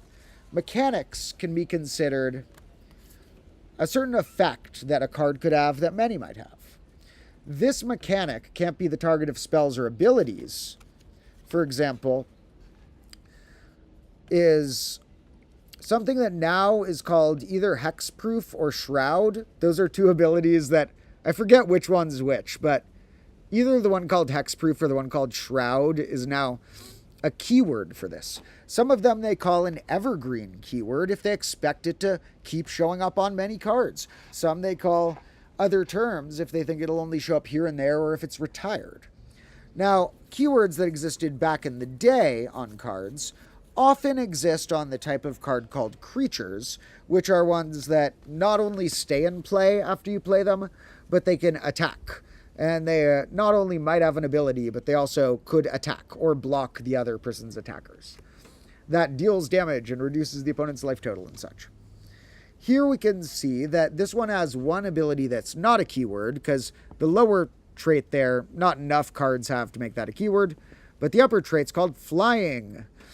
That's a cool, flavorful keyword that imagines like your other cards are on the battlefield. If a card has flying and it attacks, you can only block it from the opponent with a creature that also has flying, or this other ability called reach. But keywords like that, the original ones were trample was very early, flying was very early, and trample means if you get blocked, but you're bigger than the guy blocking you, you still deal some damage to the player. And another really early one, there was two early ones that were like banding, and phasing was kind of early, but banding was really early. And banding is the most confusing, ridiculous ability ever. I've tried to like look up online from people who know the game. Is banding, how good is the ability? And it seems like nobody actually understands it, or it's really hard to find someone, because half the answers are like, banding is really good, even though it's confusing, and half of them are like, banding really sucks, even though it's confusing. So it seems like nobody understands it, and it gets far more confusing, because I have an old card that, I have a few of them. Some say banding, some say bands, which if it just says bands, looks like it's short for banding, and some say bands with other so-and-so, and that's a different thing. Bands with other legends or whatever. Different, bands with other is different than bands. And it turns out to be really confusing. It's a way of like merging your creatures in a way and deciding combat damage different. You like make creatures into this band when you're attacking or blocking, and turns out it's really confusing. I was just trying to flip through to see if I have one here, because somewhere in here we have some cards that are old enough that they would have banding. Now, banding, this almost could have been called the banding scale, what I'm about to show you, a thing called the storm scale, because the scale we're about to look at is this guy Mark Rosewater, a main game designer of this for many years, wrote what he thought were the likelihood, and he updates it every once in a while. What we'll look at is somebody else wrote his responses in a Wikipedia-like thing, but he'll sometimes on his, blog or something, update what he wants the numbers to be. So yeah, timeline. These are all the changes. This scale says, as a game designer, how likely will this mechanic, such as a keyword ability, that has been on cards before, be something I want to put on more cards. Now, you don't usually want to put a keyword on just one card in a set. Usually, if you're going to have a set, I mean, the old school ones, like, it's okay if only one thing has trample, but everyone knows that in Magic. But if you have, like, a specific ability, you're like, hey, we haven't used Alliance in a while, let's use Alliance on a card. You'll probably use it on a few cards in the set, not just one, if it's like bring back some old keyword or inventing a new one. Now, they've had so many keywords over the years, and I find it very interesting to look at how likely does he think these are good to put on a card? Because although this is just one card game, when you try and design a card game, for one, they did it really well. And for two, some of the stuff they do is just under different names many card games would do. Many card games would have, you need resources to play things, or some things only do one effect versus staying in play. So if you design your own card game, which I've fiddled around with, it's hard not to stumble kind of similar to some of these ideas, like how important is drawing cards as a resource? Oh, squirrel. He was right back there. Did you take the nut? Oh, you took the nut. Oh, did you see that? Could you see that in the background? I left a nut earlier, and I think a squirrel just took it. I just saw his tail only. Okay. Leave a comment if you saw a squirrel. So, with these cards, it tells you a lot about a card game in general. Like, how important might it be to draw cards versus playing the cards you have? How important might it be to, if you have 20 life, or whatever number your game has, how important is losing or gaining life compared to drawing a card? Things like that. If you have creatures that can deal damage, how much better is a creature that has flying or doesn't? Also, how interesting is it for gameplay? Because the ones that are 10s here have a few reasons. 10 means he doesn't want to do it again. So 10 is like, one is, we'll see this again probably in the next set, they're called Evergreen. 2 are called Deciduous. These are like tree-like names, nature names. We'll probably see it again, or we'll definitely see it again, but not right away. Then they go down up through level 11. He's just like, no, it's out of 10. He wants to be open-minded, where he's like, I would never say never, but this would require a major miracle, except if I call it level 11, then it's actually never. So we're going to see which ones are 11, I guess. But, oh, the squirrel's back. Okay. So I'm not going to overfeed the squirrel nuts, but I did want to try giving it a bite of other stuff. So, squirrel, you're going to try some fruit, because it's good to have a balanced diet. Where's a knife or something? Oh, shoot. Need a knife. Let me give him a piece of fruit. Oh, I had a knife around here. Okay, let's see. Shoot. Got a knife around here somewhere.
All right, I grabbed some more things. He's still chilling over there, the squirrel, but I want to try and give him a more balanced diet than just feeding him nuts. I think these are good. Let me see banana squirrel eat. Do they want that, or do they just want the other thing? Squirrels can eat a little bit of banana. They're not really recommended as a primary food source, but they can have a bite of it for a treat. Now, what about cucumber? I have one here. Can a squirrel eat cucumber? Yes, they do. So, okay, this squirrel, we're going to try and give him a balanced diet. I'm sorry, squirrel. I know you just want a nut. What we're going to do is, I'm going to put one nut. I have one more nut for it. I'm going to put it next to the fruit, because I need it to know that the fruit and vegetables are for it. So, here it's going to get like a few little cucumber slices. Probably actually likes the skin, So a few slices of that. And we'll give it, let's see. I don't know about the banana. We'll save that, and we'll give it a piece of one of the, there's another fruit I have here. The pluot, or plumcot. These cool things. So we'll give it a tiny slice of that as well. Now, it is going to take the nut first. However, I'm going to put these here to show it that these are for it, and it's going to start getting a balanced diet soon. So, squirrel.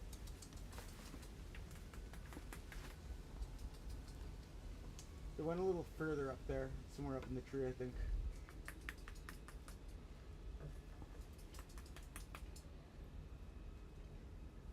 Where'd you go? Squirrel. Okay, it'll be back soon. I'm going to keep my eye out for it. I'll try and pan the camera over.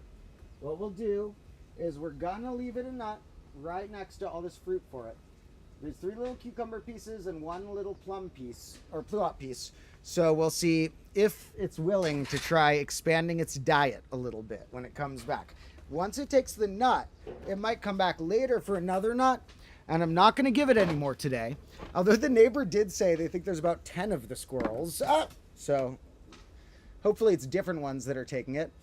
But with these snacks I gave it, I'm not going to give it any more nuts today. So it's going to know that those are for it. And if it comes back, it'll be like, fine, I'm going to eat some cucumber. And it'll try and get into that and give it a balanced diet. So I'll keep an eye out for that and pan the camera back if applicable. So, in any case, go back from do squirrels eat cucumbers to the storm scale. Now, on this storm scale here, we were discussing how likely is one of these weird mechanics to come back. And 1 means the ones that are very useful in their card game. A creature being able to be an artifact creature, for example, they ranked that is going to be in like every set. Flying is going to be in pretty much every set. Same with these particular ones. Some of them are interesting because they didn't have a keyword back in the day, but they were so useful to put on so many cards, they decided we're going to give that a single word name for it. For example, Mill used to say, player puts the top card of their library into their graveyard, which now is just called Mill. Scry used to just be described as, oops, what it does. What happened there? Oh, I hate that swishing on the keyboard goes back. Whatever. You go away. Now, here, the other ones okay, we'll sort by latest ranking. So we can see some that might come back, but they're not sure, are things like these ones in the middle. What are some I know how to explain? I don't even know half of these. This game got so many keywords. So I used to play back in the day, and then I've been studying it the past month or 2 for fun because I put it in an episode recently, and because I did brainstorm another future episode that I'll wait a little time before I do about my quest to catalog game-wise what the most and least powerful cards of the game are. So that'll be a fun one in the future where the most powerful parts will be a pretty interesting lesson in game theory. I don't actually think Black Lotus is the most powerful. Leave a guess if you have any, there's a few different metrics though. So under one metric, the popular card Black Lotus is the most expensive. It's also under some metrics the most powerful. However, under other metrics, I can think of at least 2 other cards that are better, in my opinion. So leave a comment if you have any guesses about what cards I think could be better than Black Lotus. But that will be the better cards half. I'm actually going to have more fun with the worst cards in the game half. Because studying the worst cards ever is sort of interesting. I was like, first looking for the worst creatures. And then I realized that a creature like inherently can usually do something. Usually worst case scenario could block something and have some effect on the game. So what we're really looking for is the cards that like do nothing. Because the cards that are like seem really bad to you, like there's one that says discard your hand. The ones that seem bad to you are almost like could be good in some combo of some strange effect just because their effect's weirder. You could reverse it, find some way to combo it or use it.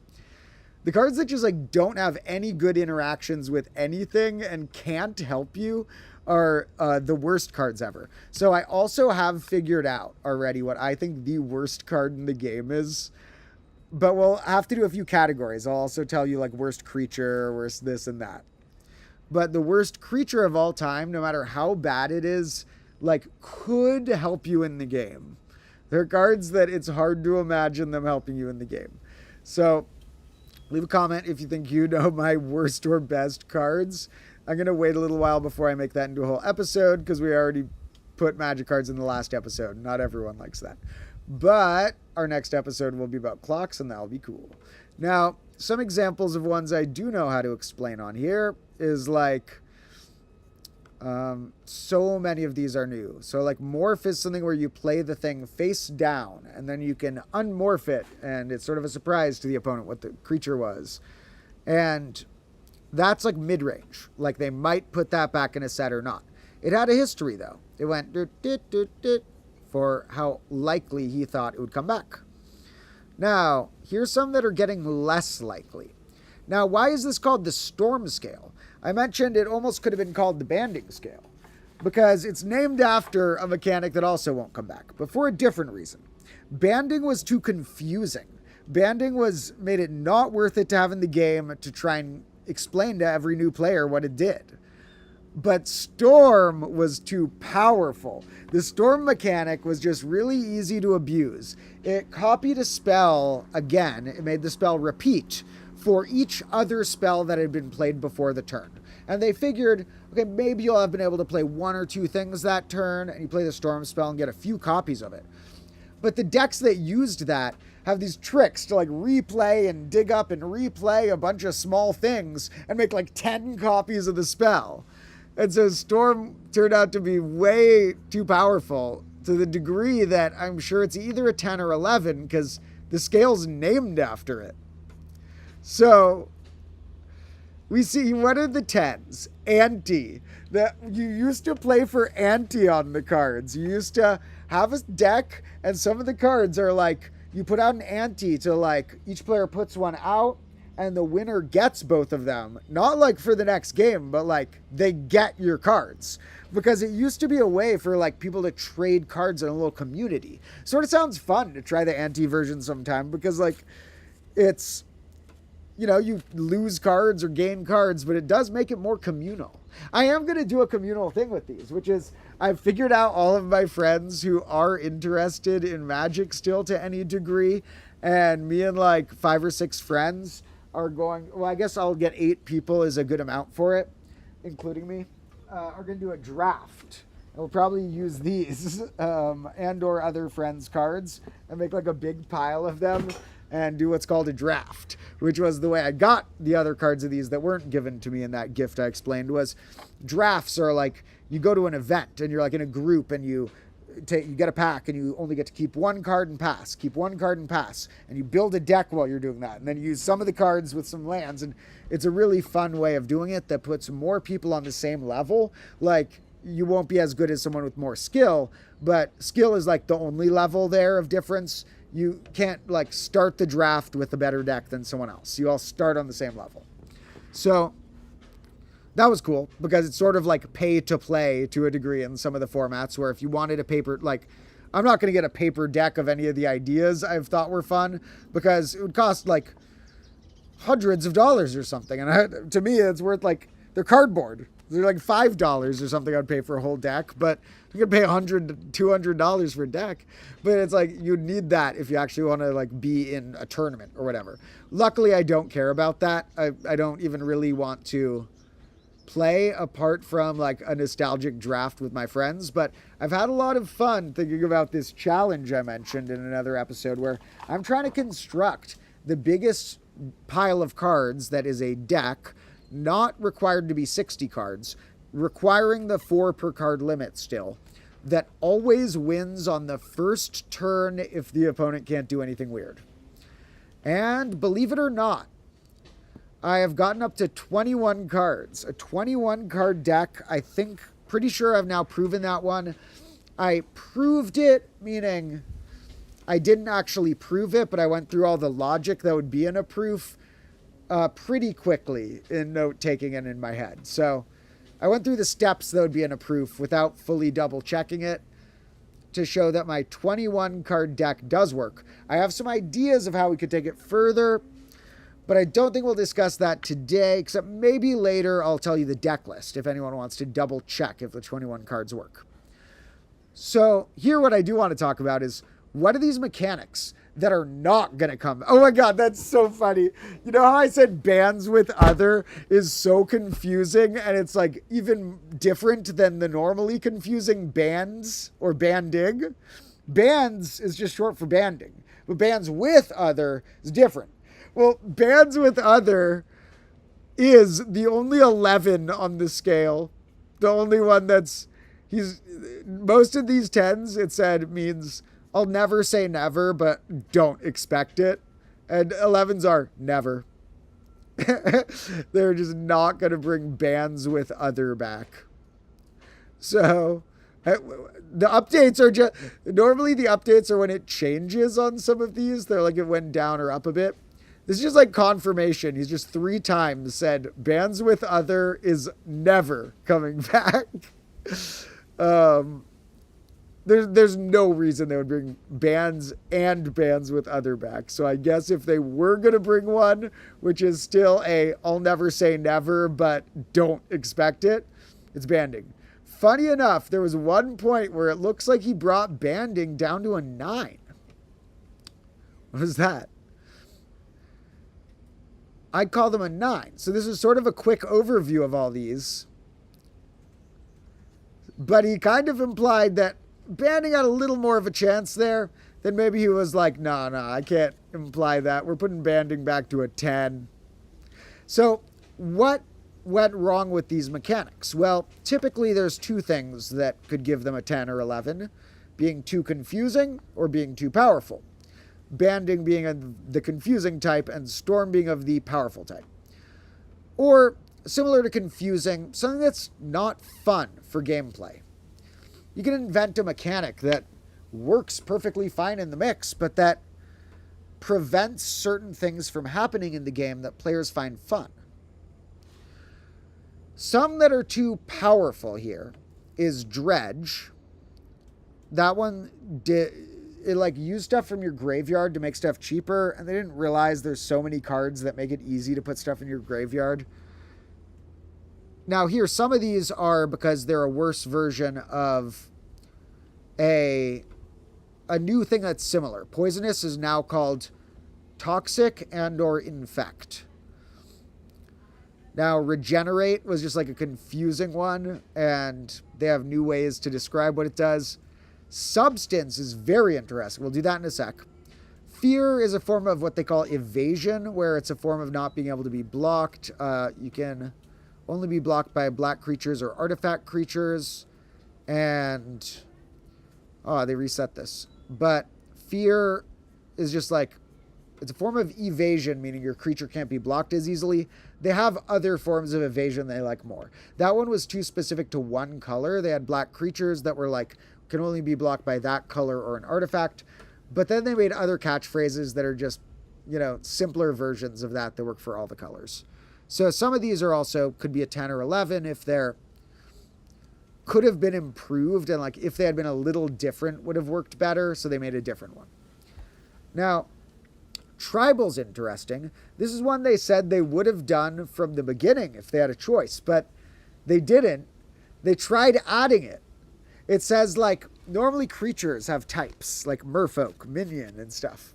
Sometimes old creatures didn't do that, so they update that in the rules text, this thing is going to technically be called, like, a snake warrior or something. It's not in that case, but, here, like, summon Aurochs, or, it's a really old way of saying it. Now, the rules text may say this card actually means it's a creature called, like, a Aurochs bull or something. I don't know. But it might have been like brought into a bigger creature type that works in a tribal way. So maybe you have a card that says all bulls get +1/+1 or whatever. They like tribal synergies. They're fun. You can design an elf deck or a goblin deck or whatever. But they wanted to put tribal on spells as well. So I could be like, here is like a goblin type spell. It's like I deal 3 damage to a random creature. That sounds like a goblin type thing.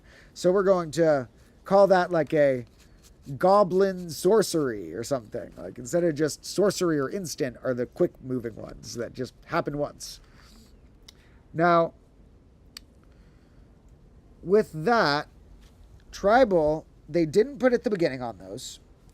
They thought it would have been a good idea. So they started trying to add it to a bunch, even going back and saying, like, what if we add it to older ones, like in the rules text that secretly was tribal, but mostly making new ones that it's a tribal sorcery or whatever. It's a goblin sorcery. But then it got too confusing because they realized there's so many old cards people use, and either they're not going to line up in the same way and be kind of random when like a sorcery fits your tribal deck or doesn't have that as an option, or they're going to have to rewrite every card's rules text or every non-creature.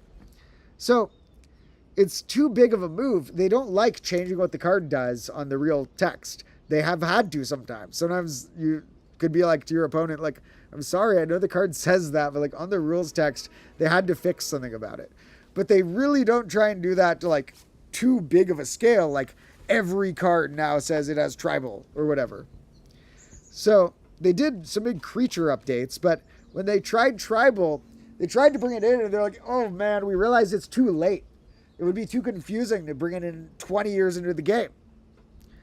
So they now have removed that, apparently. And it didn't work. And now there's just a few that say tribal from a few sets that don't really fit the overall thing. So they're done with that. That got a 10. Other ones that got 10s. One that, this is in a joke set. So they had joke sets as well. Called the unsets, like unsomething are the names. They have the prefix un. With this joke set mechanic, there was one that I remember reading that the reason Mark Rosewater put it at 10 isn't because it's too powerful or too confusing. It's that it made the gameplay not fun. Gotcha was a mechanic that's like in the joke sets, which those don't need as strict of rules because the cards typically aren't allowed in tournaments and stuff. So they can be a little vaguer. They could be like, tell somebody outside the game a joke. If they laugh, you gain 10 life. It's like, whether they laughed or not is something you could not put on a normal card because it's not like mathematically provable or objective. There's a lot of like more subjective fun things in these sets. Therefore, I like them. They were cool. But Gotcha was one he tried putting in here where it's when you have a card that does that, whenever an opponent does a certain thing or says a word, you say gotcha, and then you like get a bonus of like getting the card back or something. So it might be like if your opponent says the word dead, then you get a card back from your graveyard. So then they can't say like, oh, my creature is dead. They have to be like, my creature went to the graveyard or something like that. And it made players, apparently, I wasn't here for this era, but I read about it, just have so much less fun playing this set because they're like, okay, what word am I not allowed to say? Be very careful when playing. Careful not to say the word. You want to make the game, like outside of a crazy tournament format, be like kind of fun and casual. Like it's a game. You know, it's when you play with your friend, your goal shouldn't be to win. It should be to both have fun, you know, because it's a game. But Gotcha apparently made it much less fun. That is why he has put it at quite a high storm scale. And let's look at quickly a few of the last ones that were on there. Substance, I guess they don't need anymore. This one's hilarious. Substance is just like 4 rules. This is a very interesting game theory thing.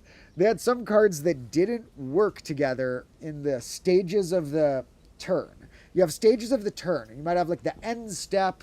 You do something on a card, or the cleanup step was for a while something that they had, and they've changed precision about when and what the steps of the turn are, so that they want never to have a circumstance that's ambiguous. They never want it to be like, well, the rules aren't clear enough when these 3 cards are all in play with this weird interaction of whether I deal the damage first and then can attack, or whether I have to attack first then deal the damage.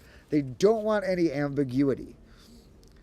So one thing they had to do weirdly to prevent that was put a keyword that meant nothing, called substance. Substance is a static ability with no effect. Why would you put that? Well, it wasn't on any paper cards, but on the rules text, when they have the official rules text that makes sure there's the card in its state that has no glitches. Some of them say, this card has substance. It's like, why would you put a keyword that has nothing? But there's a reason. The reason is because when you put substance in there, it told you about the turn of the phase when you had to check something.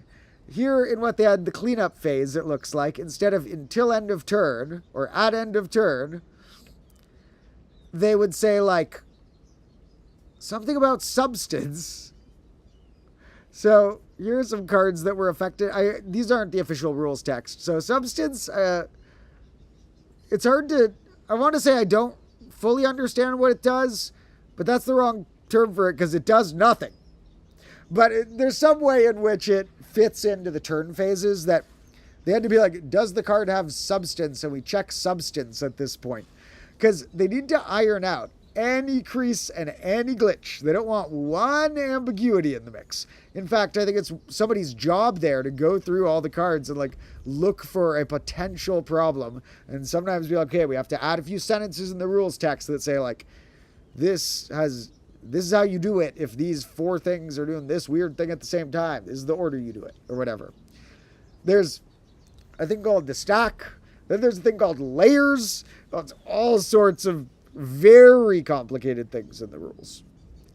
Other ones that they said are not coming back are things like this. These commanders were like way too powerful. The partner thing they didn't want. Voting, I guess they don't want any more people vote for something. And various artifact lands were too powerful. That's why those aren't coming back. Those were in one of the later sets I played Mirrodin. I might even have an artifact land. The artifact lands were too good for some decks that cared about artifacts because they would give you your mana and then you could also use them for your weird artifact things to sacrifice them or get discounts or whatever. Now, the other thing here, this is mostly the storm scale. We could go deeper into here because it's kind of fun to see even the 9s that are unlikely, the 8s and such. But also just to get a bigger overview of this, this guy, Mark Rosewater, made many other scales as well. These scales measure various things in the game that he thought he wanted to rank how likely they should or shouldn't return. They're typically named after an example that's a 10, named after something that won't return. For example, it looks like the gotcha scale is like the storm scale, but a subset of that maybe for the unsets I was describing, the joke ones. The Beugul scale is the likelihood that a creature type will return, because Beugul is a sort of creature they don't think will ever return, probably has a 10 on that scale. This is the likelihood that a plane or a place that it took place in. Planes here, very confusing because plains, Plains, is a type of land. Planes is the term they use for like the landscapes or worlds that different bits take place in. The people who can cross those worlds are called planeswalkers. And planeswalk is a separate old ability. Here, look. So this is Planes. That's the creature type they still use. Plains, WALK, is a different thing. But planeswalk is probably pretty low on the scale. Where is landwalk on here? Because they might put them all together, like planeswalk, islandwalk. Landwalk's a 9. So the chance that one I was describing returning is very low. Partially because why did they name them so similarly? They didn't know the game was going to be so big or the lore would do it, but you really named 2 things planeswalk spelled differently in your game? Really? I know, they probably regretted that one. But another thing is that counter means 2 things. Put a counter on the card or counter target spell. Different meanings. They probably regret that. They probably were like, why didn't I just call the counter like a marker or call the countering the spell, call it like deleting it or something that's not the same sound. A homophone. All right. As for these other scales, I want to see what the creature type one looks kind of interesting. Like Beebles are a creature type. They're like, these are not going to return. So we're putting those at a 10. I wonder if minions being a 10 are because the other type of minions got popular as like a cheesy meme in society. They're like, we can't make minions anymore after the minion stuff got all popular. A Feldegriff, that's a 9. Something that they know they'll return are these. These are like some of the classic creature types that they will definitely have in more sets. Cat's a 2. Let's bring Cat down to a 1. Where's Squirrel? They have Squirrel cards. Where's Squirrel? Are you putting Squirrel all the way down here?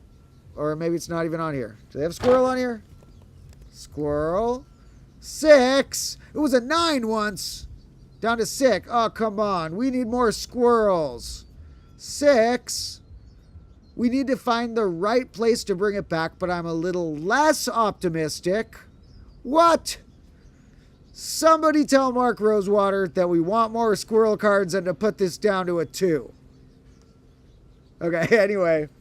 I'm kind of joking, but squirrels were fun. There was some cool... I almost put a squirrel combo in the episode, but it didn't quite fit. The actual squirrel fit, though. So, these scales are kind of interesting. And there are other things this guy has written. And sometimes if we analyze some game theory, I like looking at this one because if you're creating any sort of card game like this, I find it interesting. Like, say you were trying to create a card game that you're using a deck of playing cards and you get to pick what they mean. So like all the aces are going to do one thing. All the 2s are going to do another thing. And either both players could draw from the same deck, or you could split by colors, or each have your own deck. But something involving just like playing cards or sets of 4 of cards, you could do whatever you want on them. I've learned a lot from Magic, how like, you know, if a card says draw a card, that's basically nothing because it gives you a new one back. All it does is basically make your deck smaller, which could be good, and also let you know a little less about what's in your hand because you don't see the thing it's going to be replaced by. But stuff like that is very interesting to see. You know, if I design a card game, I will have learned a lot about like the importance of having resources required to play things, the importance of making it a little harder to like draw multiple cards or search for a card that's going to be extra overpowered compared to other things like life. So very interesting game theory here. And maybe in a minute I will show you where I'm at on that challenge of what I mentioned before, a little deck I had assembled that with this deck, I believe it will always, if the opponent didn't have some weird trick up their sleeve, I need to like standardize it to make it mathematical enough to solve. So we assume the opponent can't play anything and you're going first. They can't do any weird stuff on your first turn. And in that case, you have to win always on the first turn. No opening hand or order of deck can prevent it. And maybe I'll show you my 22 cards for that. I need to take a 1 minute break again, grab a little more water inside, and maybe another prop or two. I'll be back in a minute or two, so let me put on our cool graph again. And I think what I'll do when I come back is, for anyone who's interested who happens to play the game, and I'll maybe mention this in a comment to steer people here, I'll show you where I'm at on that challenge and what the 21 cards in that deck are. So, we lost our cool graphs. We're just going to have the birds for a moment. So, the birds are sounding quite nice. So, this time, instead of our intermission being a strange graph, you'll be listening to the birds. But we'll also... Actually, wait. Just in case the squirrel comes, we'll have it facing this way. Sometimes the squirrel gets scared of my voice. There's different ones. Some of them don't. Some of them do.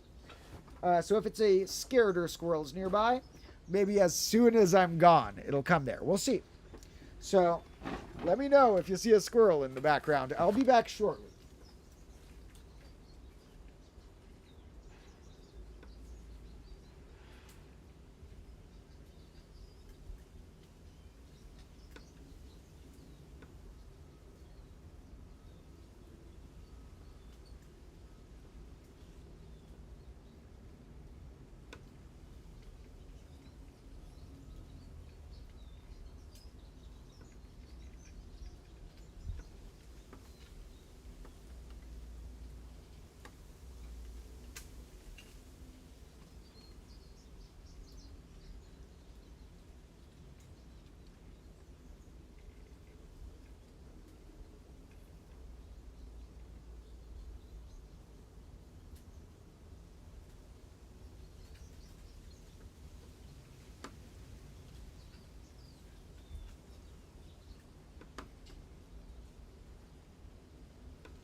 Alright, it does not appear the squirrel has visited. However, thank you all for whoever stuck around. I know the squirrel will come later and eat the nut. I don't know if it'll eat the fruit or not. One time it did grab a little bit of a date and took one date from that thing I had. And it doesn't have it here anymore, must have finished. But I saw it ate part of it, stashed it in this, like tucked it in there, and then later came to the stash and took it and ate it. So these squirrels are smart. They got the nuts stashed everywhere. I realized that by helping give the squirrels nuts, which I realized some neighbors do too. I talked to one of my neighbors and she also gives the squirrels nuts. She was the one who said that the mom squirrel she thinks had like 10 babies recently under her guess. So all the little ones could be different ones each time, or maybe some are friendlier and we only know the friendly few. I don't know how to tell them apart. Maybe we'll have to look for very distinctive traits like, hey, that one has a weird little dot on its tail or whatever. In any case, we were talking a little more about these random magic card things, like these scales that mathematically and game design-wise, and just creatively, have been used by one of the main game designers to see how likely something will occur. I also mentioned that I was going to show you guys where I'm at on a challenge I mentioned before, because I believe I have proved a particular state of something. This challenge is, you need to construct, and it's a challenge I invented. I can't find any data about this online. The challenge goes like this. Most Magic players know that if you could design your opening hand, meaning, say you go first and you draw your 7 cards, so if you draw 7 cards to start, so if your deck was 7 cards, you know your opening hand. That is your deck. It's very easy to construct 7 cards, if you know Magic, that could win the game in the first turn. I mean, not easy, like out of this pile, probably couldn't do any of that, but out of the whole pool of cards, you can find many combos that you could set up the combo and the right mana resources. If you're allowed any card in the game, up to 4 of it. We're saying we're going on, I think this would be called unrestricted vintage. We're going on nothing is banned. Except for, you can't use... we will ban the things that are typically like auto-banned, are a card type called Conspiracy that was only meant for drafts and never meant to be in the main card pool. The joke card sets, like the unsets, will not be allowed. If you find a deck that uses unset cards and can beat the number of mine, I do want to hear it. But I'm hesitant to include those in my research because they're ambiguous. They'll be like... you gain 5 life if there's a sword in this picture of the art. And you're like, well, you could argue with your opponent about if this thing's a sword or not, So they're more ambiguous than the joke sets. Those aren't included. Conspiracy cards aren't. And anti cards, I think we'll have to ban as well because we're assuming we're not playing for anti. But once again, if you come up with a way where we are playing for anti, one of the cards goes there, and you use the cards that are for anti, and you make a deck that does more cards than mine, tell me. Now, the thing is, what's almost more interesting than the way this deck wins is how I had to go about proving it in my head. Now, I'm putting proving in quotes here because I did not write a formal proof that this 21-card deck works, and I could be wrong because I did it kind of quick, but I went through the steps that would be in a proof in my head, essentially saying, well, let's start with saying, here is one important card that draws cards called Ancestral Recall in my deck. I have a bunch of those, so let's say, how many of those could be in my opening hand? Well, I could have, 0, 1, 2, 3, or however many I have of those. For each of those possibilities, do I have the mana or not to play it? So then I'm decide, okay, in my game, if I have the Ancestral Recall and the mana, I will auto-play it. That will always work. And so then I can go down the paths of each possibility branching into more possibilities. And if you go down every path, it's too big because... if you just treat them all like different cards, even the 4 that are the same, and do all the orders, you get the amount of orderings of the deck is that number factorial. So 21 factorial is... They don't even write it on the calculator here, it's too big. They use the scientific notation. So what is it actually? Show me.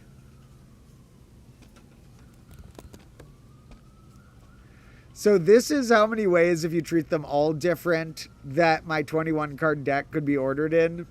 So you could use shortcuts to say, oh, some of them are 3 of a kind of one or 4 of a kind of one. So that minimizes it a little. But you can't go about it testing all those unless you're a computer. You could maybe. But we have to go about branching paths that we try and cover a lot of options and like a little bit of description so that I only need to make like, a 2-digit number of branching paths by hand or whatever in my proof. So I was like trying to prove it for anyone who wants to try and prove their own deck. Like, okay, so if I have this amount of black ancestral recalls or this amount of black lotuses, what are the combos of those? In the cases where I have the mana and the recall, I get to draw cards. How many cards left in my deck does that leave? Something that was really tricky, actually, is that as I tried to go to a 21st card and 22nd card, it radically changes all the other cards you need, because one of the best cards to draw is Ancestral Recall. We'll pull up right now. We'll use this website called Scryfall, has good pictures of the cards. And Ancestral Recall draws you 3 at a time. So this one, you can't, if this is your main draw card, what if your important combo piece is at the bottom of the deck and you only have 2 cards there? You can't overdraw your deck, you die. If you're supposed to draw a card and there's nothing in your deck, you die. So you can only play this if you have 3 or more cards in your deck. So that was actually pretty hard to make sure I had enough of the combo pieces that if they got trapped on the bottom, I had something that could draw less than 3 cards to get them. But as I went down the paths, I'm pretty sure that I have done a casual proof that this particular set of cards works. We are going to use, let's see, we're going to use, okay, I need to double check this right here. I think it's 3 ancestral recalls I ended up using in this. Let's double check something real quick. Yes. Okay. I think I've proven this set of 21 cards works. 3 ancestral recall. 3 of this card called Wish. Outside the game, in official formats, means a sideboard of up to 15 cards. In casual play, means any card. You can play a card you own outside the game. Well, whether we treat it as any card or as a sideboard, that's okay. As long as we allow the sideboard, we only need 2 cards in there, and they allow up to 15. The cards in our sideboard we need a copy of Yawgmoth's Will. This card. This part I'm going to go through a little quicker just for anyone who's actually playing the game or who wants to like pause on these later or whatever. We have what, because this combo, I explained it before. If you don't know why this is going to work to win the game, it's kind of fun to figure out. Try and figure out what am I actually doing with these cards to make this win the game? I have 3 Burning Wish, or no, not Burning Wish. I thought Burning Wish worked in the last stream I did about this. We want the one called Wish. It doesn't exile itself after. We want this one. So, 3 of these, 1 of these in my sideboard, and in my sideboard, I also have this one. Storm. So, okay, you know how it's called the Storm scale we were looking at? And I said that Storm is on there as the name of the scale because it was too powerful. They accidentally didn't realize that, like, in a good turn, you can make a ton of spells happen and then play a Storm spell that just, like, kills the opponent. This one is literally like that. Target player loses 2 life and you gain 2 life. Gain 2 life is not the important part. Loses 2 life is the important. Because look, Storm copies it for each spell before it. Spells count a lot of stuff. Spells count playing artifacts. Spells count playing creatures. Those are all spells. This is a spell. So is Wish and Yawgmoth's Will. And those are spells. So, if I get, the opponent has 20 life to start. If I've played 9 things in the same turn, and then I play this as the 10th thing I've played, it makes them lose 20 life. Funny enough, we also get up to 40 life, but that doesn't really matter. Life gain is a lot less important than the game designers realized. That will certainly be, if I make an episode about the best cards and worst cards ever, part of that will be about how in the beginning balance, the 3 main resources, mana, life, and mana, life, and what are the 3 resources? You got your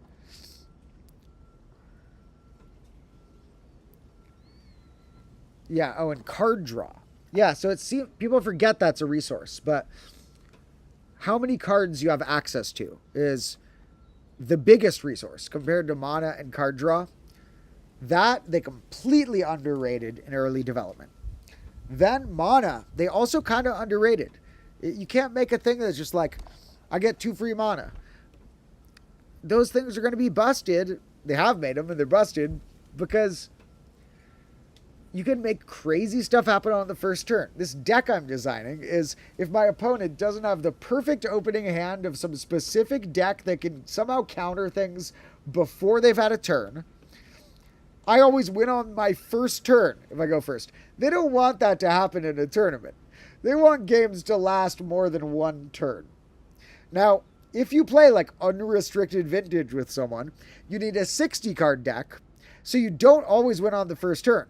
Plus, they might have weird counterspells to stop this stuff, or they might have a crazy first turn of their own. So in those crazy formats, sometimes players win on like turn 2 or 3. Sometimes turn 1, but the game designers don't want to make a format where you can win on turn 1 that often. That's not fun for the game. So we're almost looking at how the brokenest parts of the game, the parts of the game that didn't work, we're looking at the parts that were too good, that could be assembled in ways that would make a deck do what they don't want to do. Make a deck just like always win. Now, of course, we had to simplify it and say, assume they don't have free counter spells, assume you go first, and, assume you're playing the typical rules where they have 20 life and such. But within those assumptions, I haven't found any research on everyone knows a 7-card hand can work. Everyone knows you can't do this yet with 60 cards. But nobody's researching what is the amount you can do between 7 and 60. It's somewhere in the 20s, I'm pretty sure, because I've gotten it to 21, and I can imagine you getting it a little further if someone did a little research. For example, some other cards we might include, these aren't in my deck, but these are ones you might want to mix in. If you do things Conjurer's Bauble, you might want to use ones that let you draw, or that one's useful, maybe, but I meant bring Geyser. You might want to do ones that let you draw X amount that you can pick, a variable. You might want to include maybe even the really good tutor cards, or the names for ones that search your library and put it in your hand. Or things that draw 2 cards to get to the right amount instead of 3. Or you might want to include things like, what else was in the possible variations?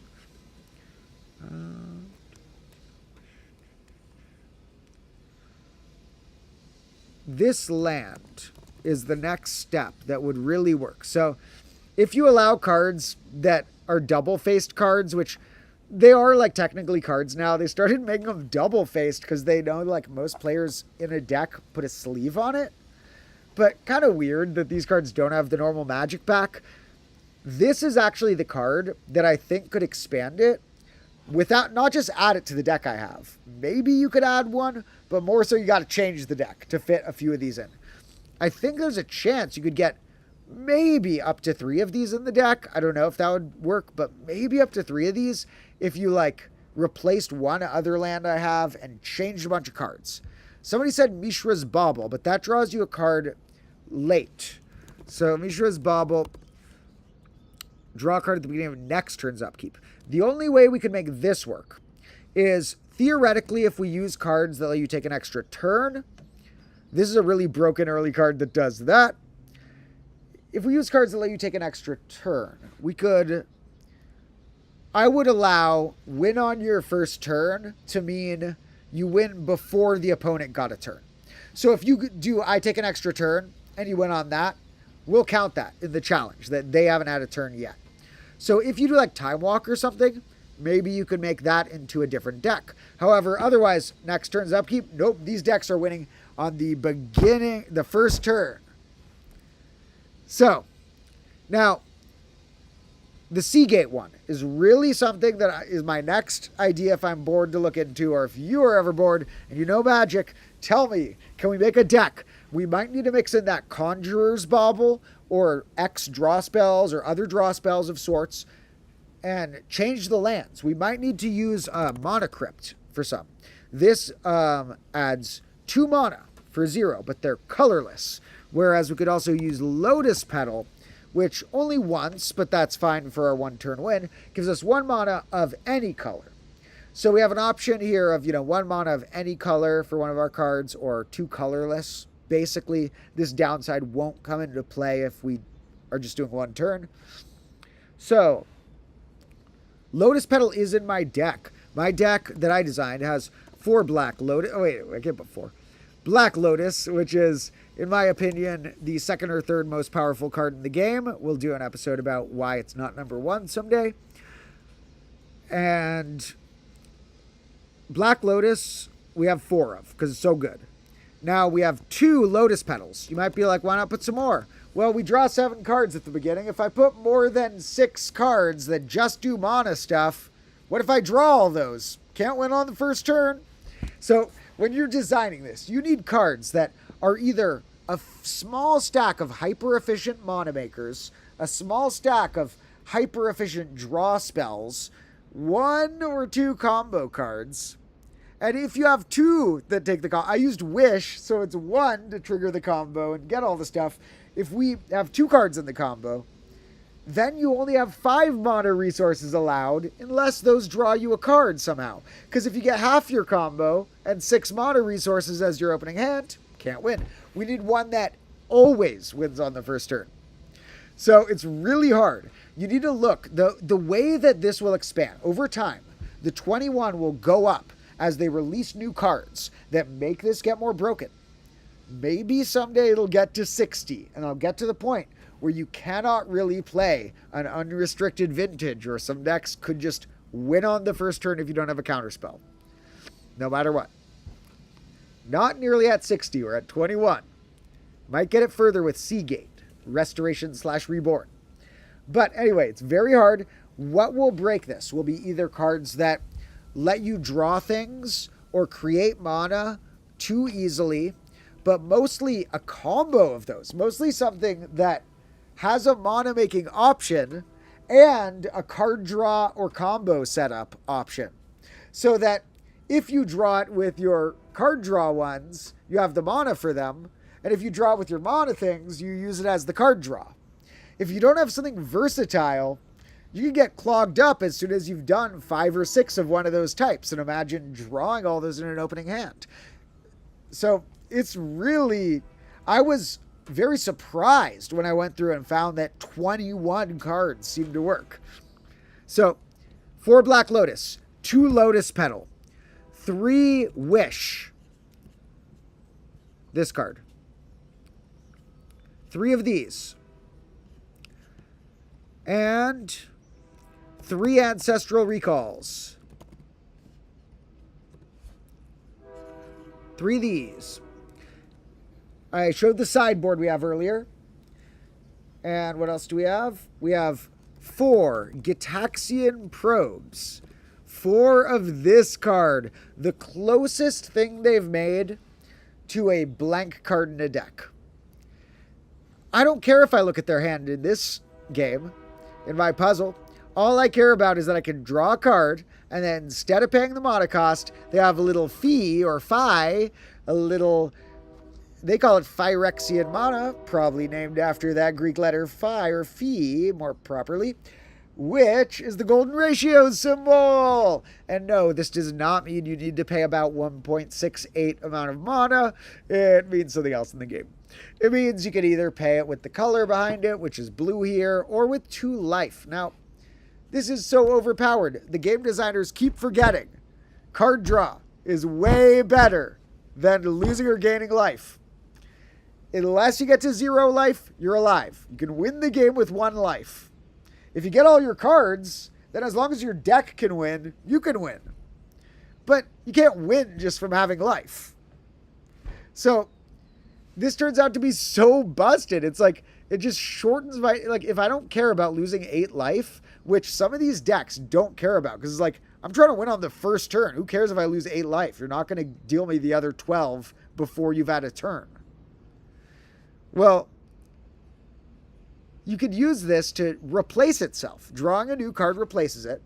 The only way it's not a free card is that if you like mulligan at the beginning and you could recycle your hand to redraw, but with one less, sort of, a couple rules.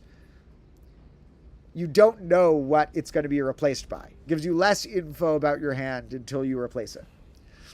But it's almost like a blank card in a deck.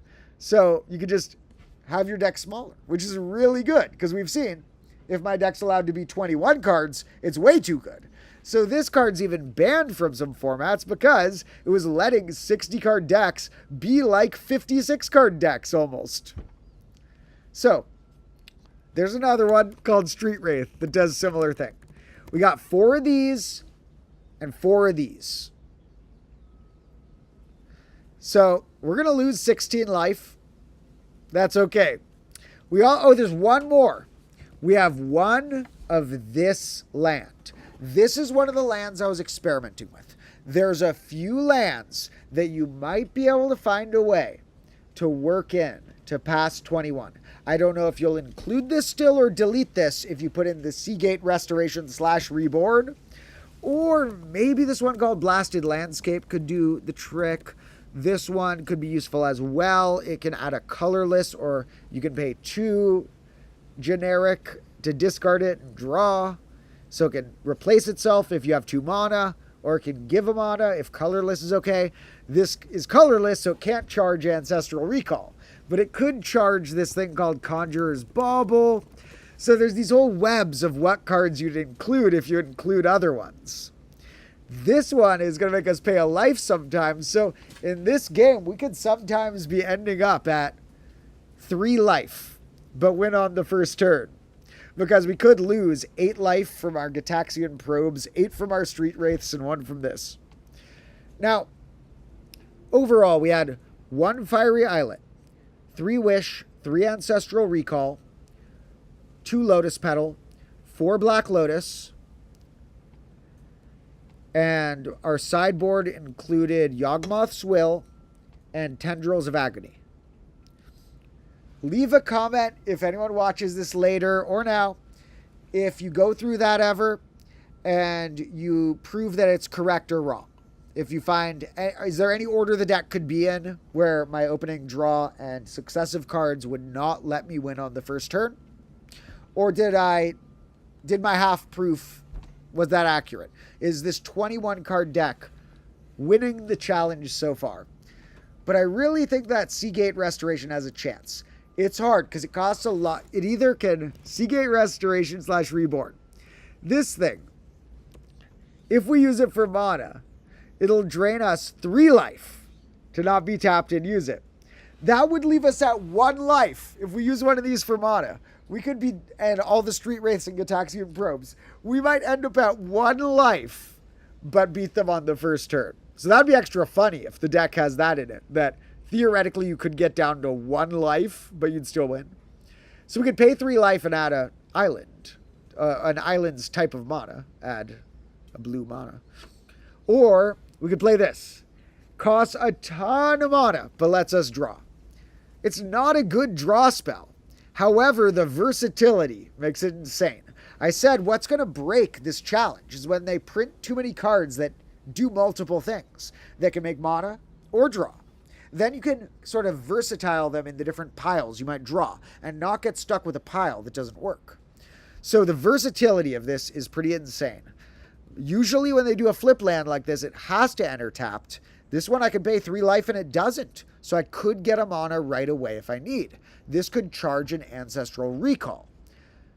But if I only have mana and not the draw spells, it can be my draw spell.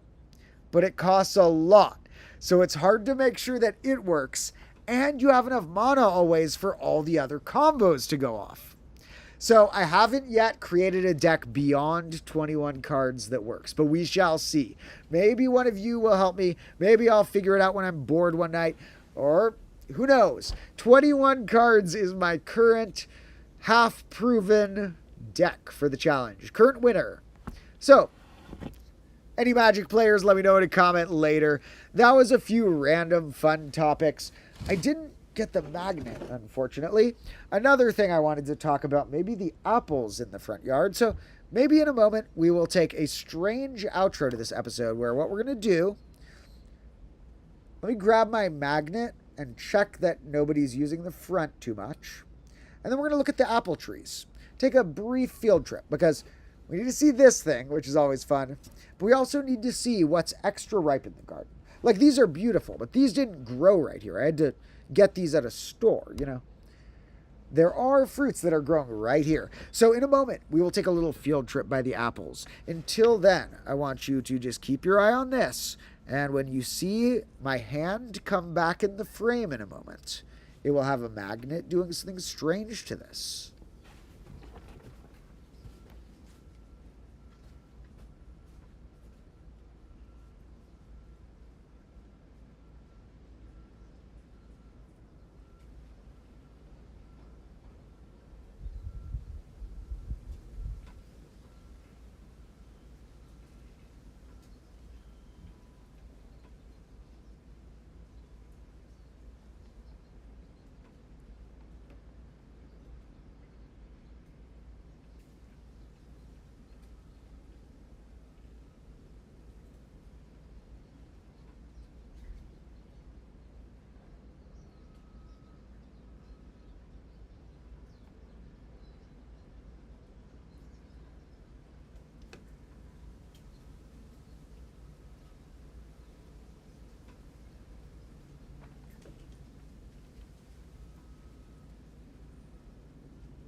Decided to blow a bubble or two over there as the return. Sorry, I keep forgetting the props and bringing them after the fact. But here, we got some crazy spikes. Let me go on that side so I can see how it actually looks. What we're going to take a brief look at is I love taking a meditative moment to watch the ferro fluid accumulate in strange ways. And then I want to show you folks the apple trees out front because 'tis the season when the front yard is starting to get fruit. Now, the yard out there, my family here shares with a few other neighbors, so we don't fully own it. However, right now, the other two houses are used by renter. They're rented out to different people, and often the renters are kind of shy about using the yard, so usually we end up with a lot of space. Like, they're more than welcome to use the yard, but a lot of the time, the yard's pretty open and available. And we certainly get to have, you know, a third of the fruit being one of the three houses. And so there's a lot of fruit there. Now, the fig tree is one of the ones I'm most excited about. It does something strange where the fig tree does a little bloom earlier sometime in like, we already got like 10 figs or something. It does a miniature bloom. Then the rest of them wait a while and go in very late summer, almost early fall. But right now, like the few blackberries we have sprouted up, and the bunch of apples. There's a bunch of apple trees in the yard. That's the majority of the fruit. There are several trees that are fun as a little experiment. Like there's a newish apricot tree that's like, ooh, maybe we'll get an apricot or two, and as it grows. But the apple trees are actually abundant. Some folks have called the garden an orchard because there's, if you consider apples as one of the things included, it's very orchard-esque that we have a small-ish yard. Doesn't look small due to all the crazy plants in it, including 4 or 5 apple trees. They're even different varieties. One of them, even as I've shown, we did an apple science episode on the Combo Class channel where I showed one of them even has 2 types of apple on it. One is even pink on the inside, almost like this. I don't know if the pink ones are ready, but we'll take a peek. There are a few different trees that we'll gather like an apple from at least 2 trees that are ripe right now. And then we shall see, not all the trees are ripe at the same time. One of them went a little early. Some of them go late. But now there's at least 2 or 3 of the trees ready. And why don't we pick an apple or 2? What we might do another day, I might do this on my own because I don't know how easy it'll be to stream in the kitchen without, bugging my whole family. Someday I'll have my own combo castle to do easier cooking tutorials. Oh, I want to do a cooking tutorial. I made the most delicious steak for a family dinner the other day. Oh, you should have seen the steak I cooked. But for the next cooking tutorial, I kind of want to find a way to do on a stream is applesauce and or apple pies and stuff like that, because I'm going to have so many apples. I need to figure out something to do with them. And last season, I found that applesauce was quite good.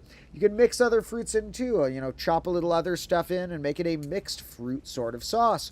Really, all you need is the apples, a little bit of water, and maybe a little bit of sugar or a little bit of lemon or a little bit of cinnamon. But you barely even need those. Like I put the smallest pinch because the apples kind of do the magic themselves. It's so much, when you have all the apples here, I have to make sure not to take, oh, the squirrels.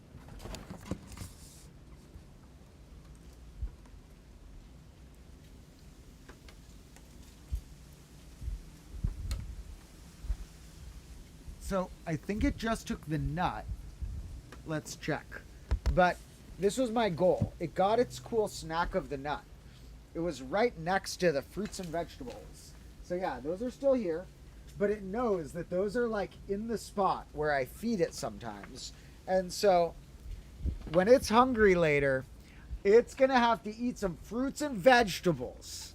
Or it can do its normal hunting for bugs and stuff. It can go grab a pine cone like it does sometimes, or eat some of the apples or whatever. But if it wants to eat from me, that's all the nuts it gets today. It's going to eat some fruits and vegetables. I saw a squirrel nutrition pyramid, and they said nuts are at the top. The top's smallest bit, where you don't want too much of them. It said nuts/treats. However, this type of nut is one of the healthier nuts I gave it. Unsalted, shelled walnut. Those are pretty good for them. So, here, that's some fun randomness with this thing. We're going to take a very quick visit to the apple trees to wrap up our stream. And what I'm going to have to do for a moment, because I'm going to need a graph in the background just in case I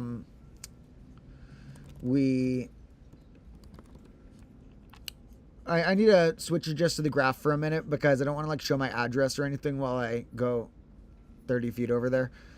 So we're going to put a cool graph on for a moment. Our graph will be one of these ones we've been fiddling. We'll do the secant. We'll just not the power. We'll just put it right here. So this one will be a little animation while I walk us. I'll keep my audio on, but I'll walk us over to the apple trees.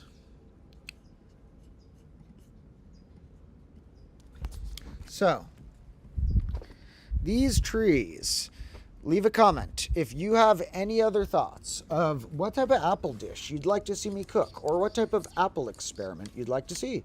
We tried lighting them on fire. Turns out they don't light very well except for the stem, which can sometimes be a wick in the right circumstance. And it turns out that other scientific properties are fun to test, like floating and stuff, but I don't think we've hit the end of that. We also haven't hit the end of a very, very cute cat who's visiting, and I'm going to turn the camera back on for him. His name is... Come here. His name is Dandelion. Hi, Dandelion. This cat is such an angel. Dandelion, he picks up so much stuff. He gets so much stuff caught in his tail and stuff because he's so fluffy. And he rolls around in the dirt like a wild animal because he's rugged. He seems like his attitude is like he would just be a total house cat and like a mellow, chill guy, but he's also pretty savage. Not in terms of catching animals or anything, but in terms of just like rolling around in the dirt or walking through thorns or like whatever climate he wants. You see how cute these little boys? What are you doing, sir? Oh, he gets scared when I move that thing. That's a good boy. That's a really good Dandelion. So Dandelion, if you want a little picture of Dandelion to comment on posts on something, we have one of those in the Convo Class Discord linked in the comments. People are certainly fans of Dandelion there. We'll need to get more cameos from Sage and Sassafras, the other cats around here. Dandelion always likes to come and say hi, and sometimes they do too. But Dandelion has gotten a little more well-known due to he always comes and says hi. So, now, Dandelion, we got to pick some apples. I'll give you so many pets after this stream. I will give you a good brush, and I will rub your belly. He has so many good techniques to get pets where he flops out and goes long, puts his paws up in a cute way, sticks his neck back. He has all these techniques. They always work. I'll be like... That's like sometimes why my streams are a few minutes late. It's usually me setting up the tech, but once in a while it's Dandelion did a luring technique. Oh, sorry. There you are. I didn't know you were right down there. There's Dandelion.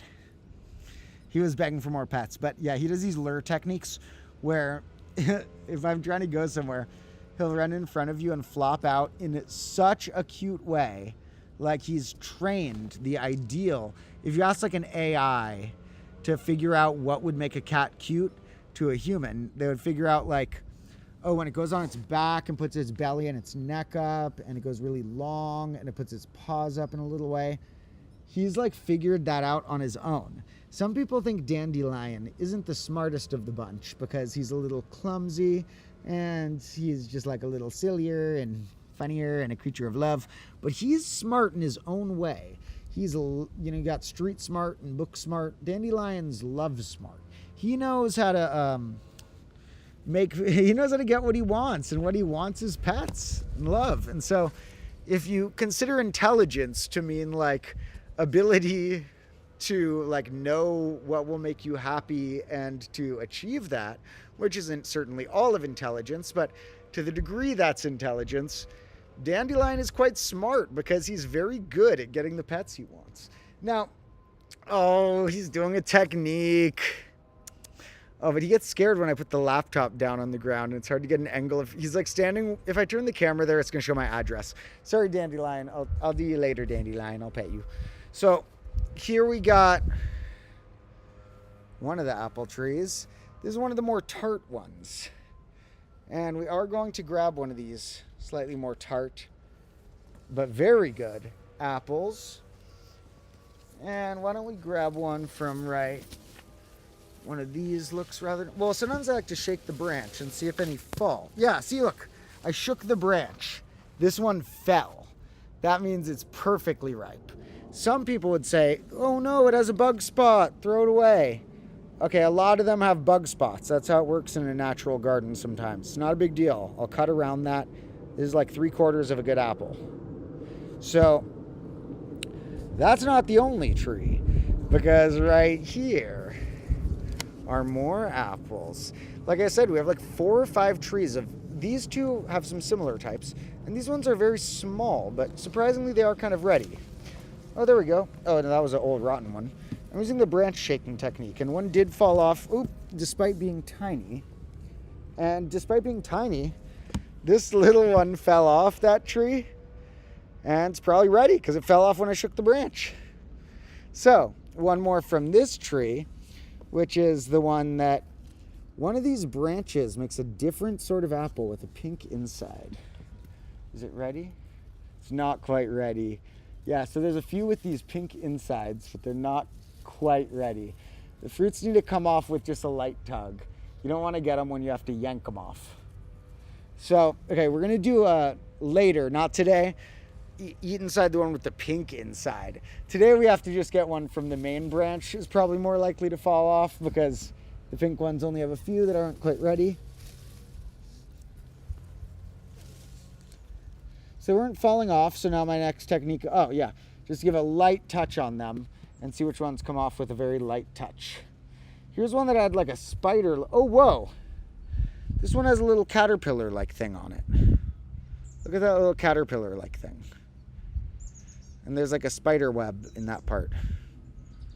Huh. So, I collected a few apples. Let's bring these back and try a little taste test. There are also one or two other apple trees, but I don't know if those ones are ripe yet. So, it's hard to, okay, tripping on apples. Also, if I bump them too much, Dandelion's going to think that we're playing apple. Playing apple is a game he loves where I throw the apple and he chases it. All right, I'm going back to the classroom to try these apples.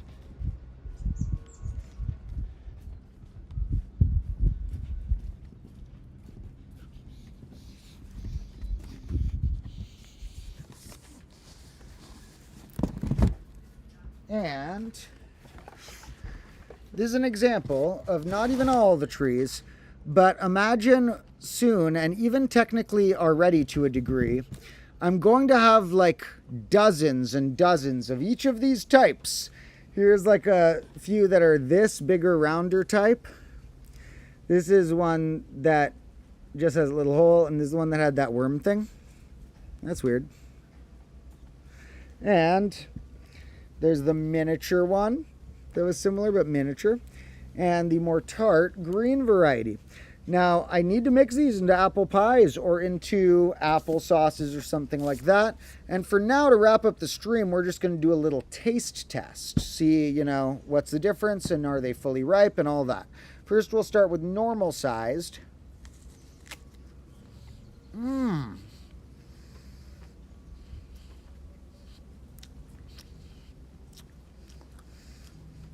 That tastes like summer. That's really good.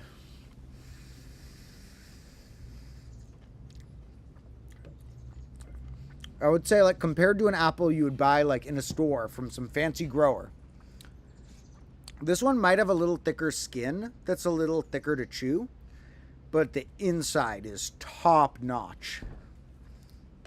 It's really good. It's like, you have to stop to appreciate any fruit trees that happen to be on your property if you have any.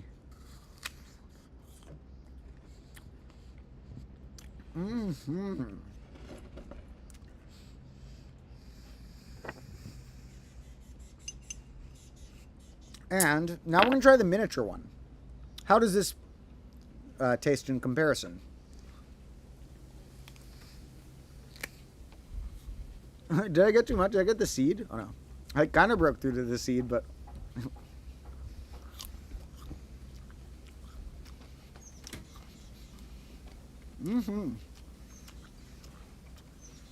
So, this one is sweeter. I actually like this one more because it was sweet enough and tasted like lighter.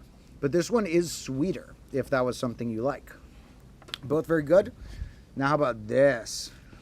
This one's a different style. Now there's not only apples, but there are two. These don't bear as much fruit. But there are two pear trees there too. And we're going to do a pear analysis a little later. Not today, another day. So, although I am hoping to move out and take some journeys before long, you know that the garden, the combo corner, and my cats, and my family, will lure me back to this zone frequently enough if I ever have any traveling periods or any living elsewhere periods. I'm not going to end up too far for too long because, you know, the garden and the cats are pretty nice here. Now, except someday we'll build a combo castle that's even cooler. Or we'll somehow get a hold of all three of those. Oh, the squirrel's back. Oh, this is perfect. So he wants a nut, But he doesn't get any more nuts. Today's diet is going to be about incorporating some fruits and vegetables. It's fruits and vegetables you get. Those are for you.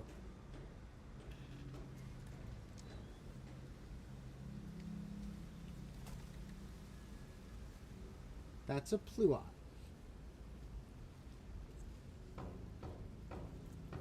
He likes the pluot. Oh, he thinks that's good. That's a treat too, but good for their diet in small amounts. I need to film this on my phone too, because I'm collecting an episode about these fellows.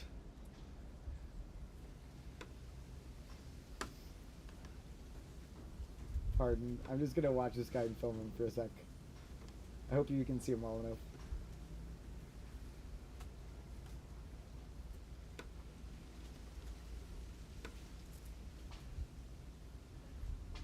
He liked the inside more than the skin, and he didn't want the vegetables, but since he really liked the fruit, and I haven't really given him any before, I think I'll give him one more piece of fruit in case he wants to just like gnaw on the inside a bit more instead of the outside. You want another little piece of fruit? I'll give you more fruit. Oops, sorry. Give me some more fruit. It's fruit. Here. Fruit. That's what you get today. No nuts, sorry. You already got a nut. Here's fruit.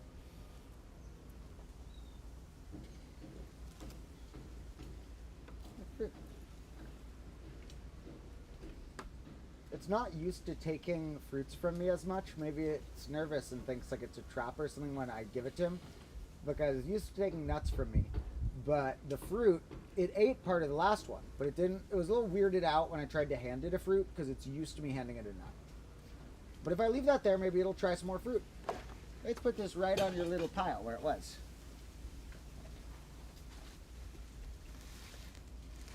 All right, we'll see if they get back to that more in the future. So that was pretty cool. I hope you could see that. The bit where he was gnawing on the little bit of pluot or plum cot, it might more officially be called, if pluot, the technically trademarked, technically specific thing, hadn't become such a large-scale term used. I'm still looking into the history of the pluot conspiracy. Can't make a pluot conspiracy episode yet. We just made a fruit peel conspiracy. We need to do a few more math ones before I do more fruit peel conspiracies or pluot conspiracies. But I'm glad the squirrel enjoyed that. That was quite nice. That was basically what I had planned for the stream. It's been a quite long one, and it's about to hit 3 hours soon. So perhaps we'll let it go to just shortly over 3 hours for... Oh, no, wait, I didn't even try this. I got so distracted because the squirrel came. I was like, squirrel, squirrel, squirrel. We still need to try the tart apple.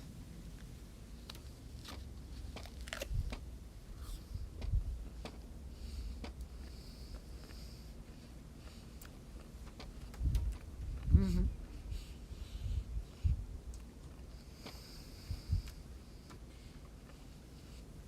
Mm-hmm.